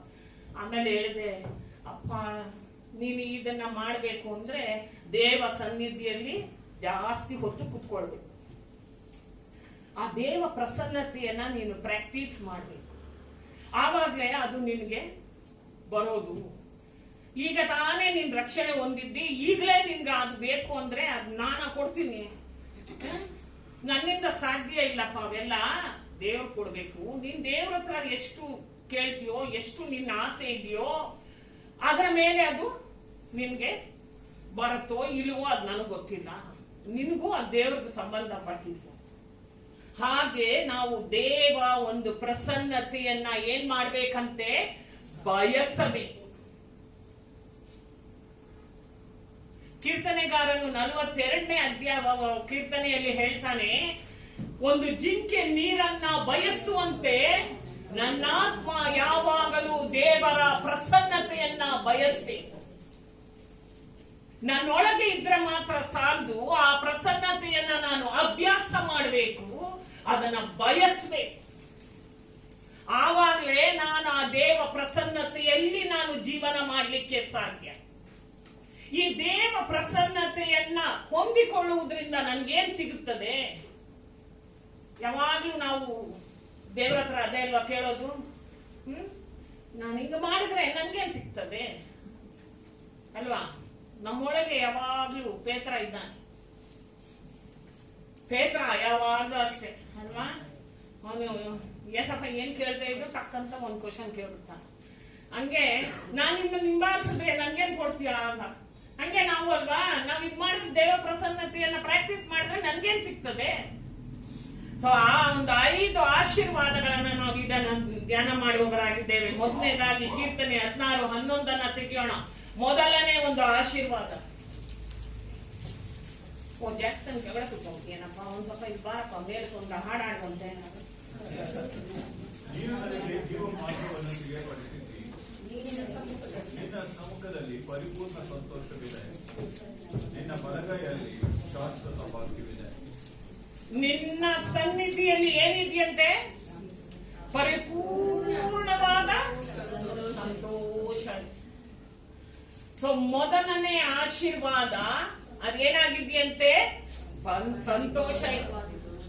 ಈ ಸಂತೋಷ ಮತ್ತು ಈ ಒಂದು ಆನಂದ ಅಂತ ನಾವು ಹೇಳ್ತೇವಲ್ವಾ, ನೀವು ಈ ಸಂತೋಷ ಮತ್ತು ಆನಂದವನ್ನ ನೀವು ನೋಡುವುದಾದ್ರೆ ಎರಡಕ್ಕೂ ಬೇರೆ ಬೇರೆ ಒಂದು ಅರ್ಥ ಇದೆ.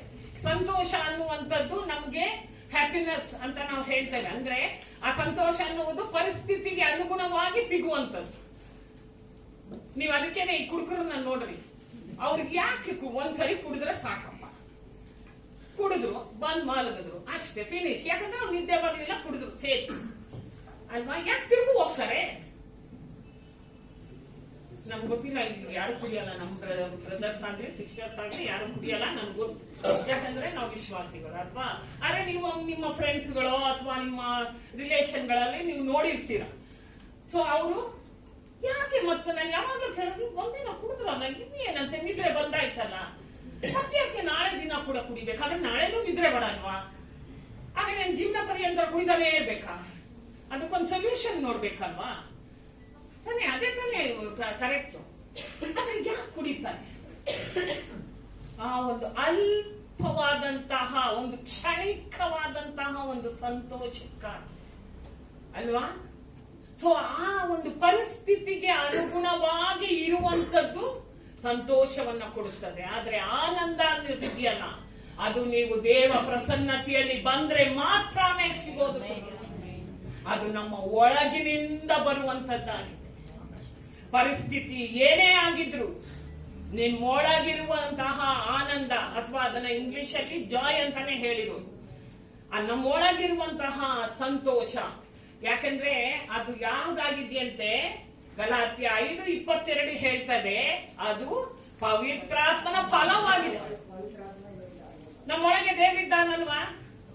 ಹಾಗಾದ್ರೆ ಆತನ ಪ್ರಸನ್ನತೆ ಇದೆಯಲ್ವಾ? ಆದರೆ ಫಲ ಏನದು? ಸಂತೋಷ. ಸೊ ನೀವು ಪ್ರಾಕ್ಟೀಸ್ ಮಾಡಿದ್ರೇನೆ ಆ ಸಂತೋಷ ನಿಮ್ಗೆ ಸಿಗೋದು ಅಲ್ವಾ? ನಮ್ಮ ಜಾಕ್ಸನ್ ಹಾಡಾಡ್ನಲ್ಲ, ಆದ್ರೆ ನಿರಂತರನೇ ಅದರಲ್ಲಿ 2ನೇ ಸ್ಟ್ಯಾಂಡ ಏನ್ ಹೇಳ್ತದಂತಪ್ಪ? ಆಡಪ್ಪ.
ಎಂತಹ ಒಂದು ಪರಿಸ್ಥಿತಿ ಬಂದರೂ ಸಹ ನಾವು ಏಸಪ್ಪನನ್ನ ಬಿಡೋದಿಲ್ಲ.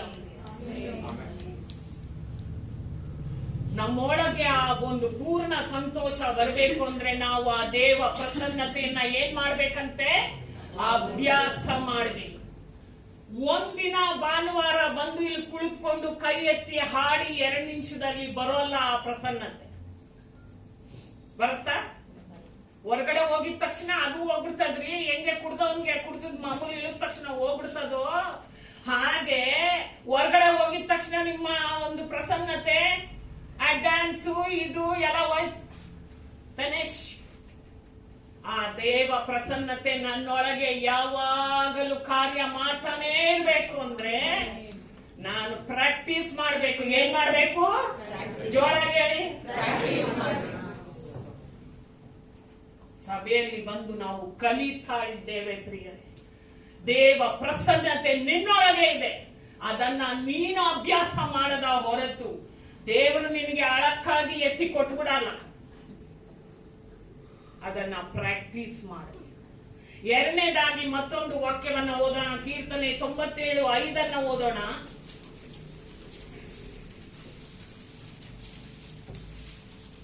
ಕೀರ್ತನೆ 97:5. ಈ ಹಾಡನ್ನ ನಾವು ಆಡ್ತಾನೆ ಇರ್ತೇವೆ. ಯೆಹೋವನ ಎದುರಿನಲ್ಲಿ ಪರ್ವತಗಳು ಮೇಣದಂತೆ ಕರಗಿ ಹೋದವು. ಪರ್ವತಗಳು ಮೇಣದಂತೆ ಕರಗಿ ಹೋದವು. ನೋಡಿ, ಇದಕ್ಕೊಂದು ಸಂಭವ ಓದೋಣ. ಯೆಹೋಶುವ 3.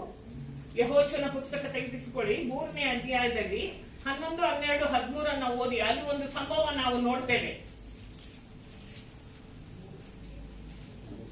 ಯೆಹೋಶುವ 3, 11, 12, 13. ಸರ್ವಲೋಕದ ಒಡೆಯನ ಒಡಂಬಡಿಕೆಯ ಮಂಜೂಷವು ನಿಮ್ಮ ಮುಂದಾಗಿ ಹೋಗಿ ಯೋರ್ದಾನಿನಲ್ಲಿ ಇಳಿಯುವುದು. ನೀವಾದರೂ ಇಸ್ರಾಯೇಲ್ ಕುಲಗಳಿಂದ ಕುಲಕ್ಕೆ ಒಬ್ಬನಂತೆ 12 ಮಂದಿಯನ್ನು ಆರಿಸಿಕೊಳ್ಳಿರಿ. ಸರ್ವಲೋಕದ ಒಡೆಯನಾದ ಯೆಹೋವನ ಒಡಂಬಡಿಕೆಯ ಮಂಜೂಷವನ್ನು ಕೊಡುವ ಯಾಜಕರು ತಮ್ಮ ಕಾಲುಗಳನ್ನು ಯೋರ್ದಾನ್ ಹೊಳೆಯ ನೀರಲ್ಲಿ ಇಡುತ್ತಲೇ ಮೇಲಣಿಂದ ಬರುವ ನೀರು ಮುಂದೆ ಹೋಗದೆ ಅಲ್ಲೇ ರಾಶಿಯಾಗಿ ನಿಂತುಕೊಳ್ಳುವುದು ಎಂದು ತಿಳಿಸಿದರು. ನೋಡಿ, ಈಗ ಯೋರ್ದಾನ್ ಹೊಳೆಯನ್ನ ದಾಟಬೇಕು ಅಲ್ವಾ? ಅವ್ರು ಏನ್ ಮಾಡ್ತಾ ಇದ್ದಾರೆ? ಅದನ್ನ ದಾಟಬೇಕು ಅಂದ್ರೆ ಈಗ ಏನಾಗಿದೆ? ಯೋರ್ದಾನ್ ಹೊಳೆ ತುಂಬಿ ರಭಸವಾಗಿ ಹರಿತಾ ಇದೆ. ಅಂತ ಒಂದು ಸಮಯದಲ್ಲೇ ದೇವರು ಈಗ ಅವ್ರನ್ನ ಆ ಕಡೆಗೆ ಕರ್ಕೊಂಡು ಹೋಗ್ತಾ ಇದ್ದಾನೆ. ಆಗ ಏನಾಗಿದೆ? ಈಗ ಯೆಹೋಶುವನು ದೊಡ್ಡ ಒಂದು ಸೈನ್ಯವಾಗಿ ಕರ್ಕೊಂಡು ಹೋಗ್ತಾ ಇದ್ದಾನೆ. ಯಾಕಂದ್ರೆ ಮೋಶೆ ಇಲ್ಲ, ಈಗ ಯೆಹೋಶುವನಿದ್ದಾನೆ. ಈಗ ಯೆಹೋಶುವನ ಮುಂದೆ ಒಂದು ದೊಡ್ಡ ಚಾಲೆಂಜ್ ಇದೆ. ಯೆಹೋಶುವ ನೋಡ್ದ ಕೆಂಪು ಸಮುದ್ರವನ್ನ ದೇವರು ವಿಭಾಗ ಮಾಡಿದ್ದನ್ನ. ಆದ್ರೆ ಈಗ ಯೆಹೋಶುವ ನಾಯಕತ್ವದಲ್ಲಿ ದೇವರು ಅದೇ ಮಾಡ್ತಾನ ತಿರುಗಿಯು. ಯಾರ ಮೇಲೆ ನಂಬಿಕೆ ಇರ್ಬೇಕೀಗ? ಯೆಹೋಶುವನಿಗೆ ಇರ್ಬೇಕು. ಸೊ ಅದಕ್ಕೆ ಅವನಿಗೆ ಇವಾಗ ದೊಡ್ಡ ಸವಾಲಿದೆ. ಅದು ಹೇಗಿದೆಯಂತೆ? ದೊಡ್ಡ ಬೆಟ್ಟದೋಪಾದಿಯಲ್ಲಿದೆ. ಆದ್ರೆ ಅವನೇನ್ ಮಾಡ್ಬೇಕಾಗಿದೆ? ದೇವರನ್ನ ನಂಬಬೇಕಾಗಿದೆ. ಅದಕ್ಕೋಸ್ಕರವಾಗಿನೇ ದೇವರ ಒಂದು ಪ್ರಸನ್ನತೆ ಅವನೊಂದಿಗೆ ಇದ್ದಿದ್ದರಿಂದಲೇ ಆ ಒಂದು ದೊಡ್ಡ ಬೆಟ್ಟ ಏನಾಯ್ತಂತೆ? ಮೇಣದಂತೆ ಕರಗಿ ಹೋಯ್ತಂತೆ. ನಾವು ದೇವ ಪ್ರಸನ್ನತೆಯನ್ನ ಅಭ್ಯಾಸ ಮಾಡಿದ್ರೆ ನಮ್ಮ ಮುಂದೆ ಇರುವಂತಹ ದೊಡ್ಡ ಸಮಸ್ಯೆಗಳು, ನೋವು, ಕಣ್ಣೀರು, ವೇದನೆ ಎಲ್ಲ ಏನಾಗ್ತದಂತೆ? ಮೇಣದಂತೆ ಕರಗಿ ಹೋಗ್ತದೆ. ನಾವೇನ್ ಮಾಡ್ತೀವಿ ಅಂದ್ರೆ ಸಮಸ್ಯೆ ಬರುವಾಗ ನಾವು ದೇವ ಪ್ರಸನ್ನತೆಯನ್ನ ಹುಡುಕ್ತೀವಿ ತಾನೆ? ಇದೇ ಸತ್ಯ. ಆದ್ರೆ ಬೈಬಲ್ ಹೇಳ್ತದೆ, ನೀನು ದೇವ ಪ್ರಸನ್ನತೆಯನ್ನ ಪ್ರಾಕ್ಟೀಸ್ ಮಾಡಿದ್ರೆ ಸಮಸ್ಯೆ ಬರುವಾಗ ಅದು ಏನಾಗ್ತದಂತೆ? ಮೇಣದಂತೆ ಕರಗಿ ಹೋಗ್ತದೆ. ಆವಾಗ ನೀವು ಕುತ್ಕೊಂಡು, ನಾನು ನೋಡಿದೀನ್ರಿ, ಆವಾಗ ಕುತ್ಕೊಂಡು 40 ದಿನ ಫಾಸ್ಟಿಂಗ್, 7 ದಿನ ಫಾಸ್ಟಿಂಗ್, ಎಲ್ಲಾ ಕೆಟ್ಟದ್ದನ್ನ ಬಿಡು ಅಲ್ವಾ? ಏನೋ ಒಂದು ಅದಕ್ಕೋಸ್ಕರ ಸಮಸ್ಯೆ ಬರ. ಅದಕ್ಕೆ ದೇವರು ನಮ್ ವಿಶ್ವಾಸಿಗಳು ನಂಗೆ ಇಟ್ಟಿರೋದು. ಯಾಕೆ ಹೇಳ್ರಿ? ಒಂದೊಂದು ಸಮಸ್ಯೆ ತಗೊಂಬಂದ್ ಇಡ್ತಾ ಇರ್ತಾನೆ. ಯಾಕಂದ್ರೆ ಇವ್ರು ಕೂತ್ಕೊಳ್ಳಲ್ಲ ಪ್ರೇಯರ್, ಇವ್ರು ಕೂತ್ಕೊಳ್ಳಲ್ಲ ದೇವ ಸನ್ನಿಧಿಯಲ್ಲಿ. ಸಮಸ್ಯೆ ಬರುವಾಗ ಅಲ್ಲ ದೇವ ಸನ್ನಿಧಿಯಲ್ಲಿ ಬರೋದು. ದೇವರ ಸನ್ನಿಧಿಯಲ್ಲೇ ಇದ್ರೆ ನಿನಗೆ ತಿಳಿಯದೆ ಆ ಒಂದು ಸಮಸ್ಯೆ ಕರಗಿ ಹೋಗ್ಬಿಟ್ಟಿರ್ತದೆ. ಅದನ್ನ ನಾವು ದೇವ ಮಕ್ಕಳಾಗಿರುವ ನಾವು ಆ ರಹಸ್ಯವನ್ನ ತಿಳಿದವರಾಗಿರ್ಬೇಕು.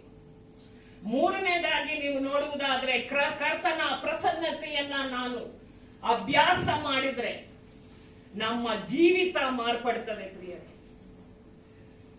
ಜಕ್ಕಾಯನು ಸ್ವಲ್ಪ ಹೊತ್ತು ಮಾತ್ರ ಯೇಸು ಸ್ವಾಮಿಯೊಂದಿಗೆ ಇದ್ದ. ಅವನ ಜೀವಿತ ಸ್ವಲ್ಪ ಹೊತ್ತರಲ್ಲಿ ಮಾರ್ಪಡ್ತು ಅಲ್ವಾ? ಲೂಕ 19:8 ಹೇಳ್ತದೆ, ಓದಿ ಅದನ್ನ. ಲೂಕ 19:8.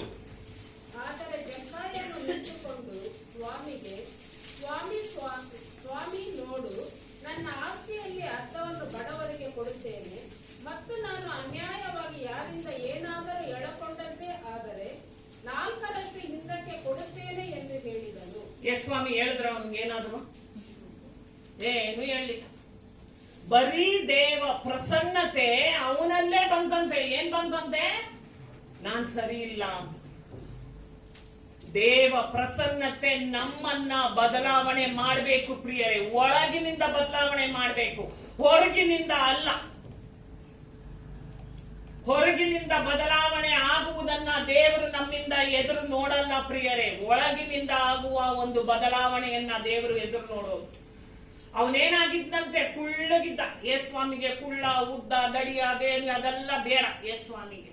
ಯೇಸು ಸ್ವಾಮಿಗೆ ಒಂದೇ ಬೇಕು, ನಾನು ಒಳಗಡೆ ಬದಲಾಗುವುದೇ ಬೇಕಾಗಿರೋದು. ಯೇಸು ಸ್ವಾಮಿ ಅವನಿಗೆ ಹೇಳಲೇ ಇಲ್ಲ. ಆದ್ರೆ ಅವನೇ ಹೇಳ್ತಾನೆ, ದೇವ್ರೇ ನಾನು ಏನ್ ಮಾಡಿದ್ನಿ? ಮೋಸ ಮಾಡಿದ್ದೀನಿ. ಅದಕ್ಕೆ ಅವನು ಒಪ್ಕೊಂಡ, ನಾನು 4ರಷ್ಟು ಹಿಂದಕ್ಕೆ ಕೊಡ್ತೀನಿ ಅಂತ. ಸಮಾರ್ಯದ ಸ್ತ್ರೀ ಏನ್ ಮಾಡಿದ್ಲು? ಯೇಸು ಸ್ವಾಮಿಯೊಂದಿಗೆ ಸ್ವಲ್ಪ ಹೊತ್ತೇ ಆ ದೇವ ಪ್ರಸನ್ನತೆಯಲ್ಲಿ ಸ್ವಲ್ಪ ಹೊತ್ತೇ ಇದ್ದಿದ್ದು, ಆದ್ರೆ ಅವಳ ಜೀವಿತ ಮಾರ್ಪಡಿತು. ಸುಕೇರ್ ಎಂಬ ಊರಲ್ಲಿ ಅವಳು ಏನ್ ಮಾಡಿದ್ಲು? ಲೋಕ ರಕ್ಷಕನಾದ ಯೇಸು ಸ್ವಾಮಿಯನ್ನ ಪರಿಚಯ ಮಾಡಿದ್ಲು ಅಲ್ವಾ? ಆ ಸುಕೇರ್ ಎಂಬ ಊರೇ ಅಲ್ಲಿ ಯೇಸು ಸ್ವಾಮಿಯನ್ನ ಅಂಗೀಕರಿಸಿಕೊಳ್ತು ಅಂತ ಬೈಬಲ್ ಅಲ್ಲಿ ನಾವು ನೋಡ್ತೇವೆ. ಹೌದು ಪ್ರಿಯ, ನಮ್ಮ ಜೀವನ ಮಾರ್ಪಡಬೇಕು, ನಮ್ಮ ಜೀವಿತ ಮಾರ್ಪಡಬೇಕು, ನನ್ನ ಒಳಗಡೆ ಮಾರ್ಪಡಬೇಕು. ದೇವ ಪ್ರಸನ್ನತೆ ನಮ್ಮನ್ನ ಮಾರ್ಪಡಿಸ್ತದೆ. 4ನೇದಾಗಿ ನಾವು ಕರ್ತನ ಪ್ರಸನ್ನತೆಯನ್ನ ಅಭ್ಯಾಸ ಮಾಡಿದ್ರೆ ನಮ್ಮೊಳಗೆ ಆತ್ಮಭಾರ ಬರ್ತದೆ. ನಮ್ಮೊಳಗೆ ಏನ್ ಬರ್ತದಂತೆ? ಆತ್ಮಭಾರ ಬರ್ತದೆ. ನಮಗ್ ಗೊತ್ತಾಗುತ್ತೆ, ಜನನ ನೋಡುವಾಗ ಅವರ ಒಂದು ಅಂತ್ಯವನ್ನ ನಾವು ನೋಡ್ತೇವೆ ಅಲ್ವಾ? ಮನುಷ್ಯರನ್ನ ನೋಡ್ಬೇಕಾದ್ರೆ ನಮ್ಮಲ್ಲಿ ಅವರ ಅಂತ್ಯ ಕಾಣಬೇಕು. ಅಯ್ಯೋ ಏಸಪ್ಪ, ಇವ್ರು ಇನ್ನೂ ರಕ್ಷಣೆ ಹೊಂದಲಿಲ್ವೇ, ಇವರು ನರಕಕ್ಕೆ ಹೋಗ್ತಾರಲ್ಲ, ಇವರ ಕಣ್ಣುಗಳನ್ನ ತೆರೆಯ ಮಾಡು, ಇವ್ರ ರಕ್ಷಣೆಗೆ ಬರಬೇಕು ಅನ್ನೋ ಒಂದು ಹಂಬಲ ನಮ್ಮೊಳಗೆ ಬರಬೇಕು ಪ್ರಿಯರೇ. ದೇವ ಪ್ರಸನ್ನತೆಯನ್ನ ನಾವು ಪ್ರಾಕ್ಟೀಸ್ ಮಾಡಿದ್ರೆ ನಮ್ಮೊಳಗೆ ಆತ್ಮಭಾರ ಬರ್ತದೆ. 5ನೇದಾಗಿ ಒಂದು ವಾಕ್ಯ ಓದೋಣ. ಕೀರ್ತನೆ 73.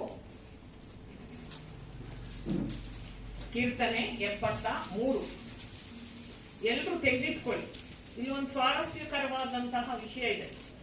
73 ನಾವು ತುಂಬಾ ಸಾರಿ ಇದನ್ನ ಓದಿರ್ತೀವಿ, ಆದ್ರೆ ಅರ್ಥ ಗೊತ್ತಿಲ್ಲ.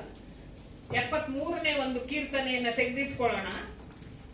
ಇಲ್ಲಿ ಆಸಾಪ ಈ ಕೀರ್ತನೆಯನ್ನ ಬರೆದಿರೋದು. ಈ ಆಸಾಪ ಯಾರು ಅಂತ ಹೇಳಿದ್ರೆ ಇದೊಂದು ದಾವೀದನ ಕೀರ್ತನೆ ಅಲ್ಲ, ಆಸಾಪನ ಕೀರ್ತನೆ. ಈ ಆಸಾಪ ಬಂದ್ಬಿಟ್ಟು ದಾವೀದನ ಒಂದು ಆಸ್ಥಾನದಲ್ಲಿ ಅವನ ಒಂದು ಕೊಯರಲ್ಲಿ ಹಾಡುವವನು ಮತ್ತೆ ವಾದ್ಯ ಬಾರಿಸುವವನಾಗಿದ್ದ.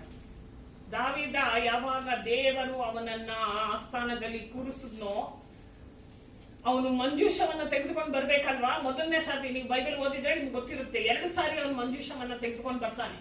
ಮೊದಲನೇ ಸಾರಿ ಮಂಜೂಷ ತಗೊಂಡ್ ಬರ್ಬೇಕಾದ್ರೆ ಅವನಿಗೆ ಏನಾಗ್ತದೆ? ಅವನು ಅದನ್ನ ಸರಿಯಾದ ರೀತಿಯಲ್ಲಿ ತಗೊಂಡ್ ಬರ್ದೇ ಇದ್ದಿದ್ರಿಂದ ದೇವ್ರು ಹೊಡಿತಾನೆ. ಆಗ ಅವನು ಭಯ ಆಗ್ಬಿಡ್ತದೆ. ಅದಕ್ಕೆ ಅವನೇನ್ ಮಾಡ್ತಾನೆ, ಬೇಡಪ್ಪ ಇದು ಯಾರೋ ಒಬ್ಬರ ಮನೆಯಲ್ಲಿ ಅದನ್ನ ಇಟ್ಬಿಟ್ಟ. ಆದ್ರೆ ದೇವ್ರು ಅದನ್ನ ಆಶೀರ್ವದಿಸಿದ್ದನ್ನ ನೋಡಿದಾಗ ಆಗ ಅವನಿಗೊಂದು ಸ್ವಲ್ಪ ಧೈರ್ಯ ಬರ್ತದೆ. ಏನ್ ಮಾಡ್ತಾನೆ ಅವನ, ಅದನ್ನ ತಗೊಂಡ್ ಬರೋಣ ಅಂದ್ಬಿಟ್ಟು ಈಗ ಸರಿಯಾದ ರೀತಿಯಲ್ಲಿ ಅದನ್ನ ದೇವ್ರು ಹೇಗೆ ಹೇಳಿದ್ರು ಆ ರೀತಿಯಲ್ಲಿ ಅದನ್ನ ತಗೊಂಡ್ ಬರ್ತಾನೆ ಅಲ್ವಾ. ಸೊ ಆಗ ತಗೊಂಡ್ ಬರ್ಬೇಕಾದ್ರೆ ಆ ನಂತರ ಅವನು ದೇವ ಮಂಜೂಷವನ್ನ ತಗೊಂಡ್ ಬಂದು ಆ ಒಂದು ದೇವ ಮಂದಿರದೊಳಗೆ ಅದನ್ನ ತಂದ್ಮೇಲೆ ಅವನ್ ಏನ್ ಮಾಡ್ತಾನೆ, ಆ ಒಂದು ಆರಾಧನಾ ಕ್ರಮವನ್ನ ಸರಿಪಡಿಸ್ತಾನೆ. ಹಾಡುವವರು ಬೇಕು, ವಾದ್ಯ ಬರೆಸುವವರು ಬೇಕು. ಅದಕ್ಕೆ ಅಂದ್ಬಿಟ್ಟು ಅವನು ಮೊದಲನೇವರು, ಎರಡನೇವರು, ಮೂರನೇವರು ಅಂತೆಲ್ಲ ಅವನು ಮಾಡಿ ಆ ಒಂದು ಆಸ್ಥಾನದಲ್ಲಿ ಅವನು ಒಂದು ಕೊಯರ್ ಅನ್ನ ಮಾಡ್ತಾನೆ. ಅದರಲ್ಲಿ ಹಾಡುಗಾರನು ಮತ್ತು ವಾದ್ಯ ಬಾರಿಸುವವನೇ ಈ ಆಸಾಫ. ನೋಡಿ, ಈ ಆಸಾಫ ಅಂದ್ರೆ ಅರ್ಥ ಆಗ್ತದಲ್ಲ ನಿಮ್ಗೆ? ದೇವ ಸನ್ನಿಧಿಯಲ್ಲಿ ಇದ್ದಂತಹ ಒಬ್ಬ ಮನುಷ್ಯ ಈಗ ಅವನು ಏನ್ ಮಾಡ್ತಾ ಇದ್ದಾನೆ? 2ನೇ ವಚನದಿಂದ ಓದೋಣ. ಆದರೆ ನಾನು ದುಷ್ಟರ ಸೌಭಾಗ್ಯವನ್ನು ಕಂಡು ಸೊಕ್ಕಿನವರ ಮೇಲೆ ಉರಿಗೊಂಡೆನು. ನನ್ನ ಕಾಲುಗಳು ಜಾರಿದವುಗಳೇ, ನನ್ನ ಹೆಜ್ಜೆಗಳು ತಪ್ಪಿದವುಗಳೇ. ಅವರ ಮರಣವು ನಿರ್ಘಾತಕವಾಗಿದೆ, ಅವರು ಕಾಯವು ಕೊಬ್ಬುಳ್ಳಂತಾಗಿದೆ. ಮನುಷ್ಯರ ಕಷ್ಟದಲ್ಲಿ ಅವರು ಭಾಗಿಗಳಾಗುವುದಿಲ್ಲ. ಇತರರಿಗೆ ತಗುಲುವಂತೆ ಅವರಿಗೆ ಅಂಟು ರೋಗವು ತಗುಲುವುದಿಲ್ಲ. ಏನ್ರಿ ಆಸಾಪ ಈ ಪ್ರಾರ್ಥನೆ ಹೇಳ್ತಾ ಇದ್ದಾನೆ? ಪ್ರಾರ್ಥನೆ ಮಾಡ್ತಾ ಇಲ್ಲ, ದೇವರೊಂದಿಗೆ ಮಾತನಾಡ್ತಾ ಇರೋದು. ಅರ್ಥ ಆಗ್ತದಲ್ವಾ? ದೇವರೊಂದಿಗೆ ಮಾತನಾಡ್ತಾ ಇದ್ದಾನೆ, ಸಂಭಾಷಣೆ ಮಾಡ್ತಾ ಇದ್ದಾನೆ ಕೀರ್ತನೆಯ ರೂಪದಲ್ಲಿ.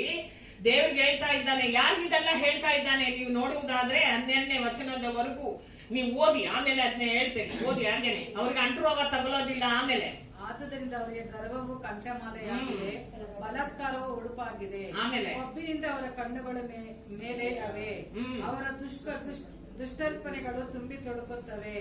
ಹಾಸ್ಯ ಮಾಡುವರಾಗಿ ಕೆಡಕಿನ ವಿಷಯ ಮಾತನಾಡಿಕೊಳ್ಳುತ್ತಾರೆ. ಬಲಾತ್ಕಾರ ನಡೆಸಬೇಕೆಂದು ಎಮ್ಮೆ ಕೊಚ್ಚಿಕೊಳ್ಳುತ್ತಾರೆ. ತಾವು ದೊಡ್ಡ ಬಾಯಿ ಮಾಡುತ್ತಾರೆ.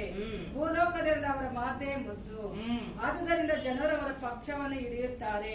ಅವರಿಗೆ ಪಾನವು ಯಥೇಚ್ಛಾಗಿ ದೊರಕುವುದು. ದೇವರು ವಿಚಾರಿಸುವುದೆಲ್ಲಿ?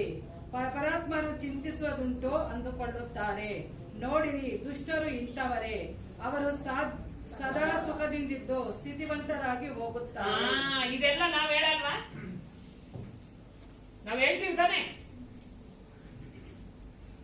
ಹೊರಗಡೆ ದೇವ್ರನ್ನ ಕಂಡ್ಕೊಳ್ತಾ ಇರೋರು ಅನ್ಬಿಲಿವರ್ಗಳನ್ನೆಲ್ಲ ನೋಡಿ ನಾವ್ ಹಿಂಗೆ ಹೇಳೋದು. ನಮ್ಮ ಹತ್ರ ಎಷ್ಟೋ ಜನ ಹೇಳಿದ್ದಾರೆ ವಿಶ್ವಾಸಿಗಳು. ಅವ್ರು ನೋಡ್ರಿ ಎಷ್ಟ್ ಚೆನ್ನಾಗಿದ್ದಾರೆ, ಅವ್ರು ಎಷ್ಟೊಂದು ಪಾಪ ಮಾಡ್ತಾರೆ, ಆದ್ರೆ ಮಾತ್ರ ಅವರು ಚೆನ್ನಾಗೇ ಇದ್ದಾರೆ, ನಾವು ನೋಡಿದ್ರೆ ಕಷ್ಟ ಪಡೋದಿಲ್ಲ ಅಂತ. ಇದು ಎಲ್ಲವನ್ನ ಅನುಭವಿಸಿ ಹೇಳ್ತಾ ಇರೋದು. ದೇವ್ರೇ ನೋಡಿ ಹಿಂದಿದ್ದಾರೆ ಅವರೆಲ್ಲ. ಅವರ ಸೌಭಾಗ್ಯವನ್ನ ನೋಡಿ ಅವನಿಗೆ ಕೋಪ ಬರ್ತಾ ಇದೆ. ಅದಕ್ಕೆ ಅವನ್ ಏನ್ ಮಾಡ್ತಾ ಇದ್ದಾನೆ? ಉರಿಗೊಂಡವನಾಗಿ ಅವ್ರ ಮೇಲೆ ಅವನು ದೇವ್ರ ಹತ್ರ ಕಂಪ್ಲೇಂಟ್ ಮಾಡ್ತಾ ಇದ್ದಾನೆ. ನೋಡು, ಅವರೆಲ್ಲ ಹಿಂಗಿದ್ದಾರೆ, ಈ ತರ ಎಲ್ಲ ಇದ್ರು ಸಹ ಅವರು ಸೌಭಾಗ್ಯ ಉಳ್ಳವರಾಗಿದ್ದಾರೆ. ಆದ್ರೆ ದೇವ್ರೆ ಆಮೇಲೆ ಅವನು ಏನ್ ಹೇಳ್ತಾ ಇದ್ದಾನೆ ಅಂದ್ರೆ, ನೀವು 13, 14, 15ರಲ್ಲೂ ಸಹ ಅವನು ನೋಡಿ, ನಾವು ಮಾತ್ರ ಯಾವಾಗ್ಲೂ ಕಷ್ಟ ಪಡ್ತಾ ಇರ್ಬೇಕು, ನಾವು ಹಿಂಗಿರ್ಬೇಕು ಹಂಗಿರ್ಬೇಕು ಅಂತೆಲ್ಲ ಗುಣಗೊಟ್ಕೊಂಡ್ ಮೇಲೆ 17ನೇ ವಚನಕ್ಕೆ ಓದಿ ಇವಾಗ. ಆದರೆ ನಾನು ದೇವಾಲಯಕ್ಕೆ ಹೋಗಿ ಅವರ ಗಂಟು ಕಡೆ ಸ್ವಲ್ಪ ಬಿಡ್ರಿ, ಓದಪ್ಪ. ಆದರೆ ದೇವಾಲಯಕ್ಕೆ ಹೋಗಿ ಅವರ ಅಂತ್ಯವ್ಯವಸ್ಥೆಯನ್ನು ಆಲೋಚಿಸಿದಾಗ ಒಂದು ನಿಮಿಷ ಅಲ್ಲೇನಂತೆ? ಆದರೆ ದೇವಾಲಯಕ್ಕೆ ಹೋಗಿ. ಹಂಗಂದ್ರೆ ಅರ್ಥ ಏನ್ರಿ? ಆದರೆ ಅವನೇನಾಗಿದ್ದಾನೆ? ಆಳ್ಗಾರನಲ್ವಾ? ಈಗ ಅವನ್ಗೆ ದೇವ ಪ್ರಸನ್ನತೆಯಲ್ಲಿ ಹೋದಾಗ ಅವನಿಗೆ ಇವಾಗ ಅರ್ಥ ಆಯ್ತು. ಅಯ್ಯೋ, ದೇವ್ರು ಎಂತವನಂತೆ. ಈಗ ನೋಡ್ರಿ, ಅವನು ಇವಾಗ ಹೇಳ್ತಾನೆ. ಓದಪ್ಪ ಇವಾಗ. ಅವರ ಅಂತ್ಯವ್ಯವಸ್ಥೆಯನ್ನು ಆಲೋಚಿಸಿದಾಗ ನನಗೆ ಗೊತ್ತಾಯಿತು. ಓದು. ಹೌದು, ನೀನು ಅವರನ್ನು ಅಪಾಯಕರ ಸ್ಥಳದಲ್ಲಿಟ್ಟು ಬೀಳಿಸಿ ನಾಶ ಮಾಡುತ್ತಿ. ಅವರು ನಿಮಿಷ ಮಾತ್ರದಲ್ಲಿ ಹಾಳಾಗಿ ಹೋಗುತ್ತಾರೆ, ಭಯಂಕರ ರೀತಿಯಿಂದ ಸಂಹಾರವಾಗಿ ಮುಗಿದು ಹೋಗುತ್ತಾರೆ.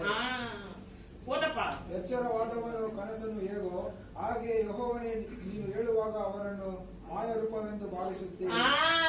ಅವರ ಸ್ಥಿತಿನ ಇಲ್ಲಿ ಇವಾಗ ಹೇಳ್ತಾವನೆ. ಅವ್ರು ಹೆಂಗಿದ್ರೆ ಅಂತ ಇವನ್ ಬೇಜಾರ್ ಮಾಡ್ಕೊತಾ ಇದ್ದ. ಅಯ್ಯೋ, ಅವ್ರಿಗೆ ಎಲ್ಲ ಇದೆಯಲ್ಲಪ್ಪ, ನಮ್ಗೇನು ಇಲ್ವೇ, ನಾವ್ ಎಂತ ಪರಿಸ್ಥಿತಿಲಿ ಇದೀವಿ, ಆದ್ರೆ ನಾವು ನಿನ್ನನ್ ಕಂಡ್ಕೊಂಡಿದ್ದೀವಲ್ಲ ಅಂತ ಅವನು ಗುಣಗಟ್ಟಿದ್ದೆ. ಆದ್ರೆ ದೇವ ಸಮ್ಮುಖಕ್ಕೆ ಬರುವಾಗ ಅವನ ದೃಷ್ಟಿಕೋನವೇ ಬದಲಾಯಿತು. ಅವನ ಪರ್ಸ್ಪೆಕ್ಟಿವ್ ಬದಲಾಗುವುದನ್ನ ನಾವು ನೋಡ್ತೇವೆ ಪ್ರಿಯರೇ. ಈಗ ಅವನೇ ಹೇಳ್ತಾನೆ, ಅಯ್ಯೋ ಇವ್ರು ಒಂದಿನ ಹೊರಟೋಗ್ಬಿಡ್ತಾರಲ್ಲಪ್ಪ, ಇಷ್ಟೆಲ್ಲ ಅನುಭವಿಸ್ಬಿಟ್ಟು ನರಕಕ್ಕೆ ಹೋಗ್ಬಿಡ್ತಾರೋ ಅಂತ ಇವಾಗ ಅವನು ಸೂಪರ್. ಇದು ನಾವು ಓದ್ಬೇಕಾದ್ರೆ ನನಗೆ ಎಷ್ಟು ಖುಷಿ ಆಯ್ತು ಅಂದ್ರೆ, ನಿಜ ಪ್ರಿಯರೇ, ವಾಕ್ಯ ಏನ್ ಸೂಪರ್ ಆಗಿ ಮಾತನಾಡ್ತದೆ. ಸಂತೋಷ ಆಗ್ಬಿಡ್ತು ನನಗಂತೂ ಅದನ್ನು ಓದ್ಬಿಟ್ಟು. ನಾನು ಎಷ್ಟೊತ್ತಿ ಓದಿದ್ರು ಕೂಡ ಈ ಮೆಸೇಜ್ ಮಾಡುವಾಗ ಇದನ್ನ ಓದುವಾಗ ಏನ್ ಸೂಪರ್ ಆಗಿದೆಯಲ್ಲ ಆಸಾಪ ಅಲ್ವಾ. ಅವನು ಗೊತ್ತಾಯ್ತು ದೇವ ಪ್ರಸನ್ನತೆಯಲ್ಲಿ ಬರುವಾಗ ನಾವು ಎಷ್ಟೊತ್ತಿ ಹತ್ರ ಅನ್ಕೊಂಡು ನನ್ನ ಹತ್ರನೇ ಹೇಳಿದ್ದಾರೆ ಎಷ್ಟೋ ಜನ. ಅವ್ರು ಮಾತ್ರ ಎಷ್ಟು ಚೆನ್ನಾಗಿದ್ದಾರೆ.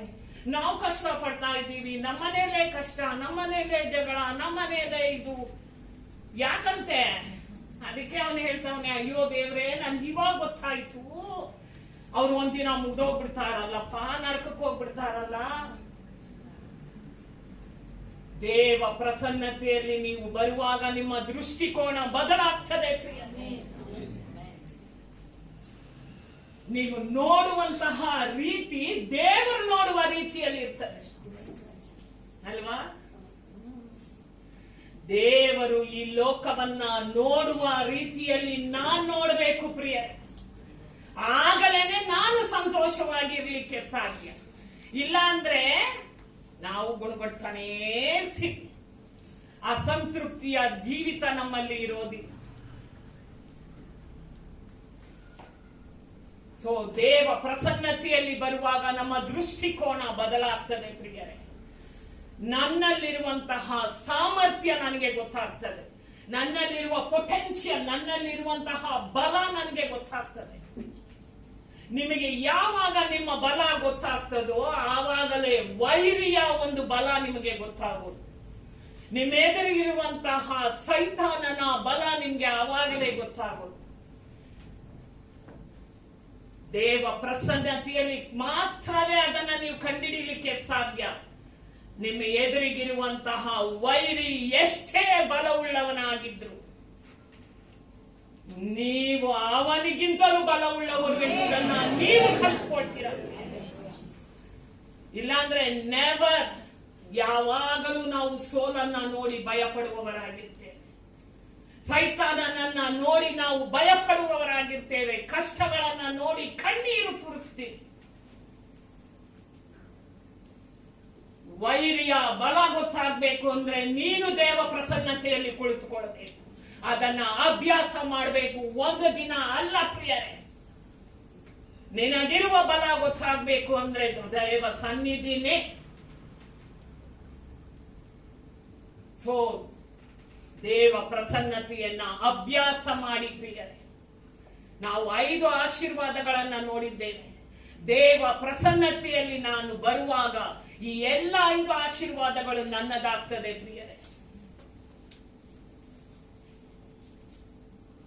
ನಾವು ದೇವ ಪ್ರಸನ್ನತೆಯನ್ನ ಹೊರುವವರಾಗಿರ್ಬೇಕು. ನೀವು ಹಳೆ ಒಡಂಬಡಿಕೆಯಲ್ಲಿ ನೋಡುವುದಾದ್ರೆ ಅದೇ ದೇವ ಮಂಜೂಷವನ್ನ ಏನ್ ಮಾಡಿದ್ರಂತೆ, 4 ಜನ ಓದ್ಕೊಂಡು ಬಂದ್ರು ಅಲ್ವಾ. ಓದ್ ನೋಡಿ, 2 ಕ್ರಾನಿಕಲ್ಸ್ ಅಲ್ಲಿ ಇದೆ, ಅದನ್ನ ಓದ್ರಿ, ಮನೆಗೆ ಹೋಗ್ಬಿಟ್ಟು ಹೊತ್ಕೊಂಡ್ ಬಂದು.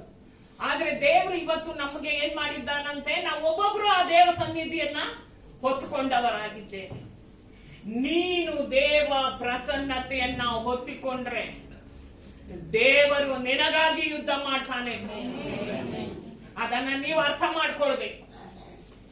ಆತನ ಪ್ರಸನ್ನತೆಯನ್ನ ನೀನು ಹೊತ್ಕೊಂಡ್ರೆ ದೇವರು ನಿನಗಾಗಿ ಯುದ್ಧ ಮಾಡ್ತಾನೆ. ಇನ್ನೇನ್ರಿ ಬೇಕು ಅಲ್ವಾ. ಸರ್ವಶಕ್ತನಾದ ದೇವರೇ ನಿನಗಾಗಿ ಯುದ್ಧ ಮಾಡುವುದಾದ್ರೆ ಏನು ಬೇಕು? ಯಾರಾತನ ಮುಂದೆ ನಿಲ್ಲಲಿಕ್ಕೆ ಸಾಧ್ಯ? ಅದಕ್ಕಾಗಿ ನಾನು ನಿಮ್ಮ ಹತ್ರ ಕೇಳ್ಕೊಳ್ಳೋದು, ದೇವ ಮಕ್ಕಳಾಗಿರುವ ನೀವು ದೇವ ಸಾನ್ನಿಧ್ಯವನ್ನ ಅಭ್ಯಾಸ ಮಾಡಿ. ಮುಂದಿನ ಸಮಯದಲ್ಲಿ ಹೇಗೆ ಅಭ್ಯಾಸ ಮಾಡೋದು ಅಂತ ನಾನು ನಿಮ್ಗೆ ಹೇಳ್ಕೊಡ್ತೇನೆ. ಈಗ ನಾವು ಎದ್ದು ನಿಂತ್ಕೊಂಡು ಪ್ರಾರ್ಥನೆ ಮಾಡೋಣ.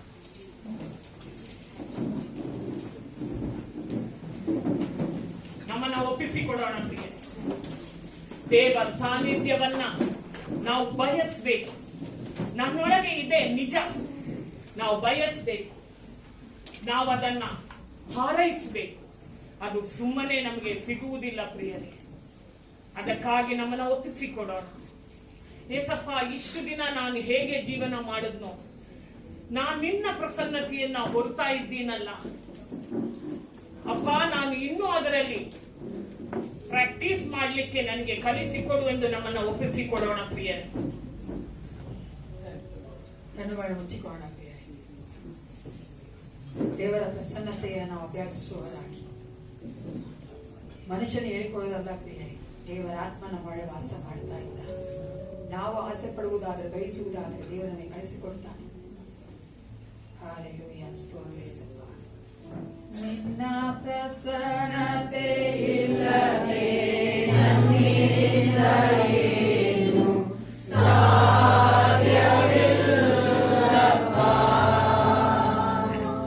ನಿನ್ನ ಪ್ರಸನ್ನತೆ ಇಲ್ಲದೆ ನನ್ನಿಂದ ಏನು ಸಾಧ್ಯವಿಲ್ಲಪ್ಪ. ನಿನ್ನ ಪ್ರಸನ್ನತೆ ಇಲ್ಲದೆ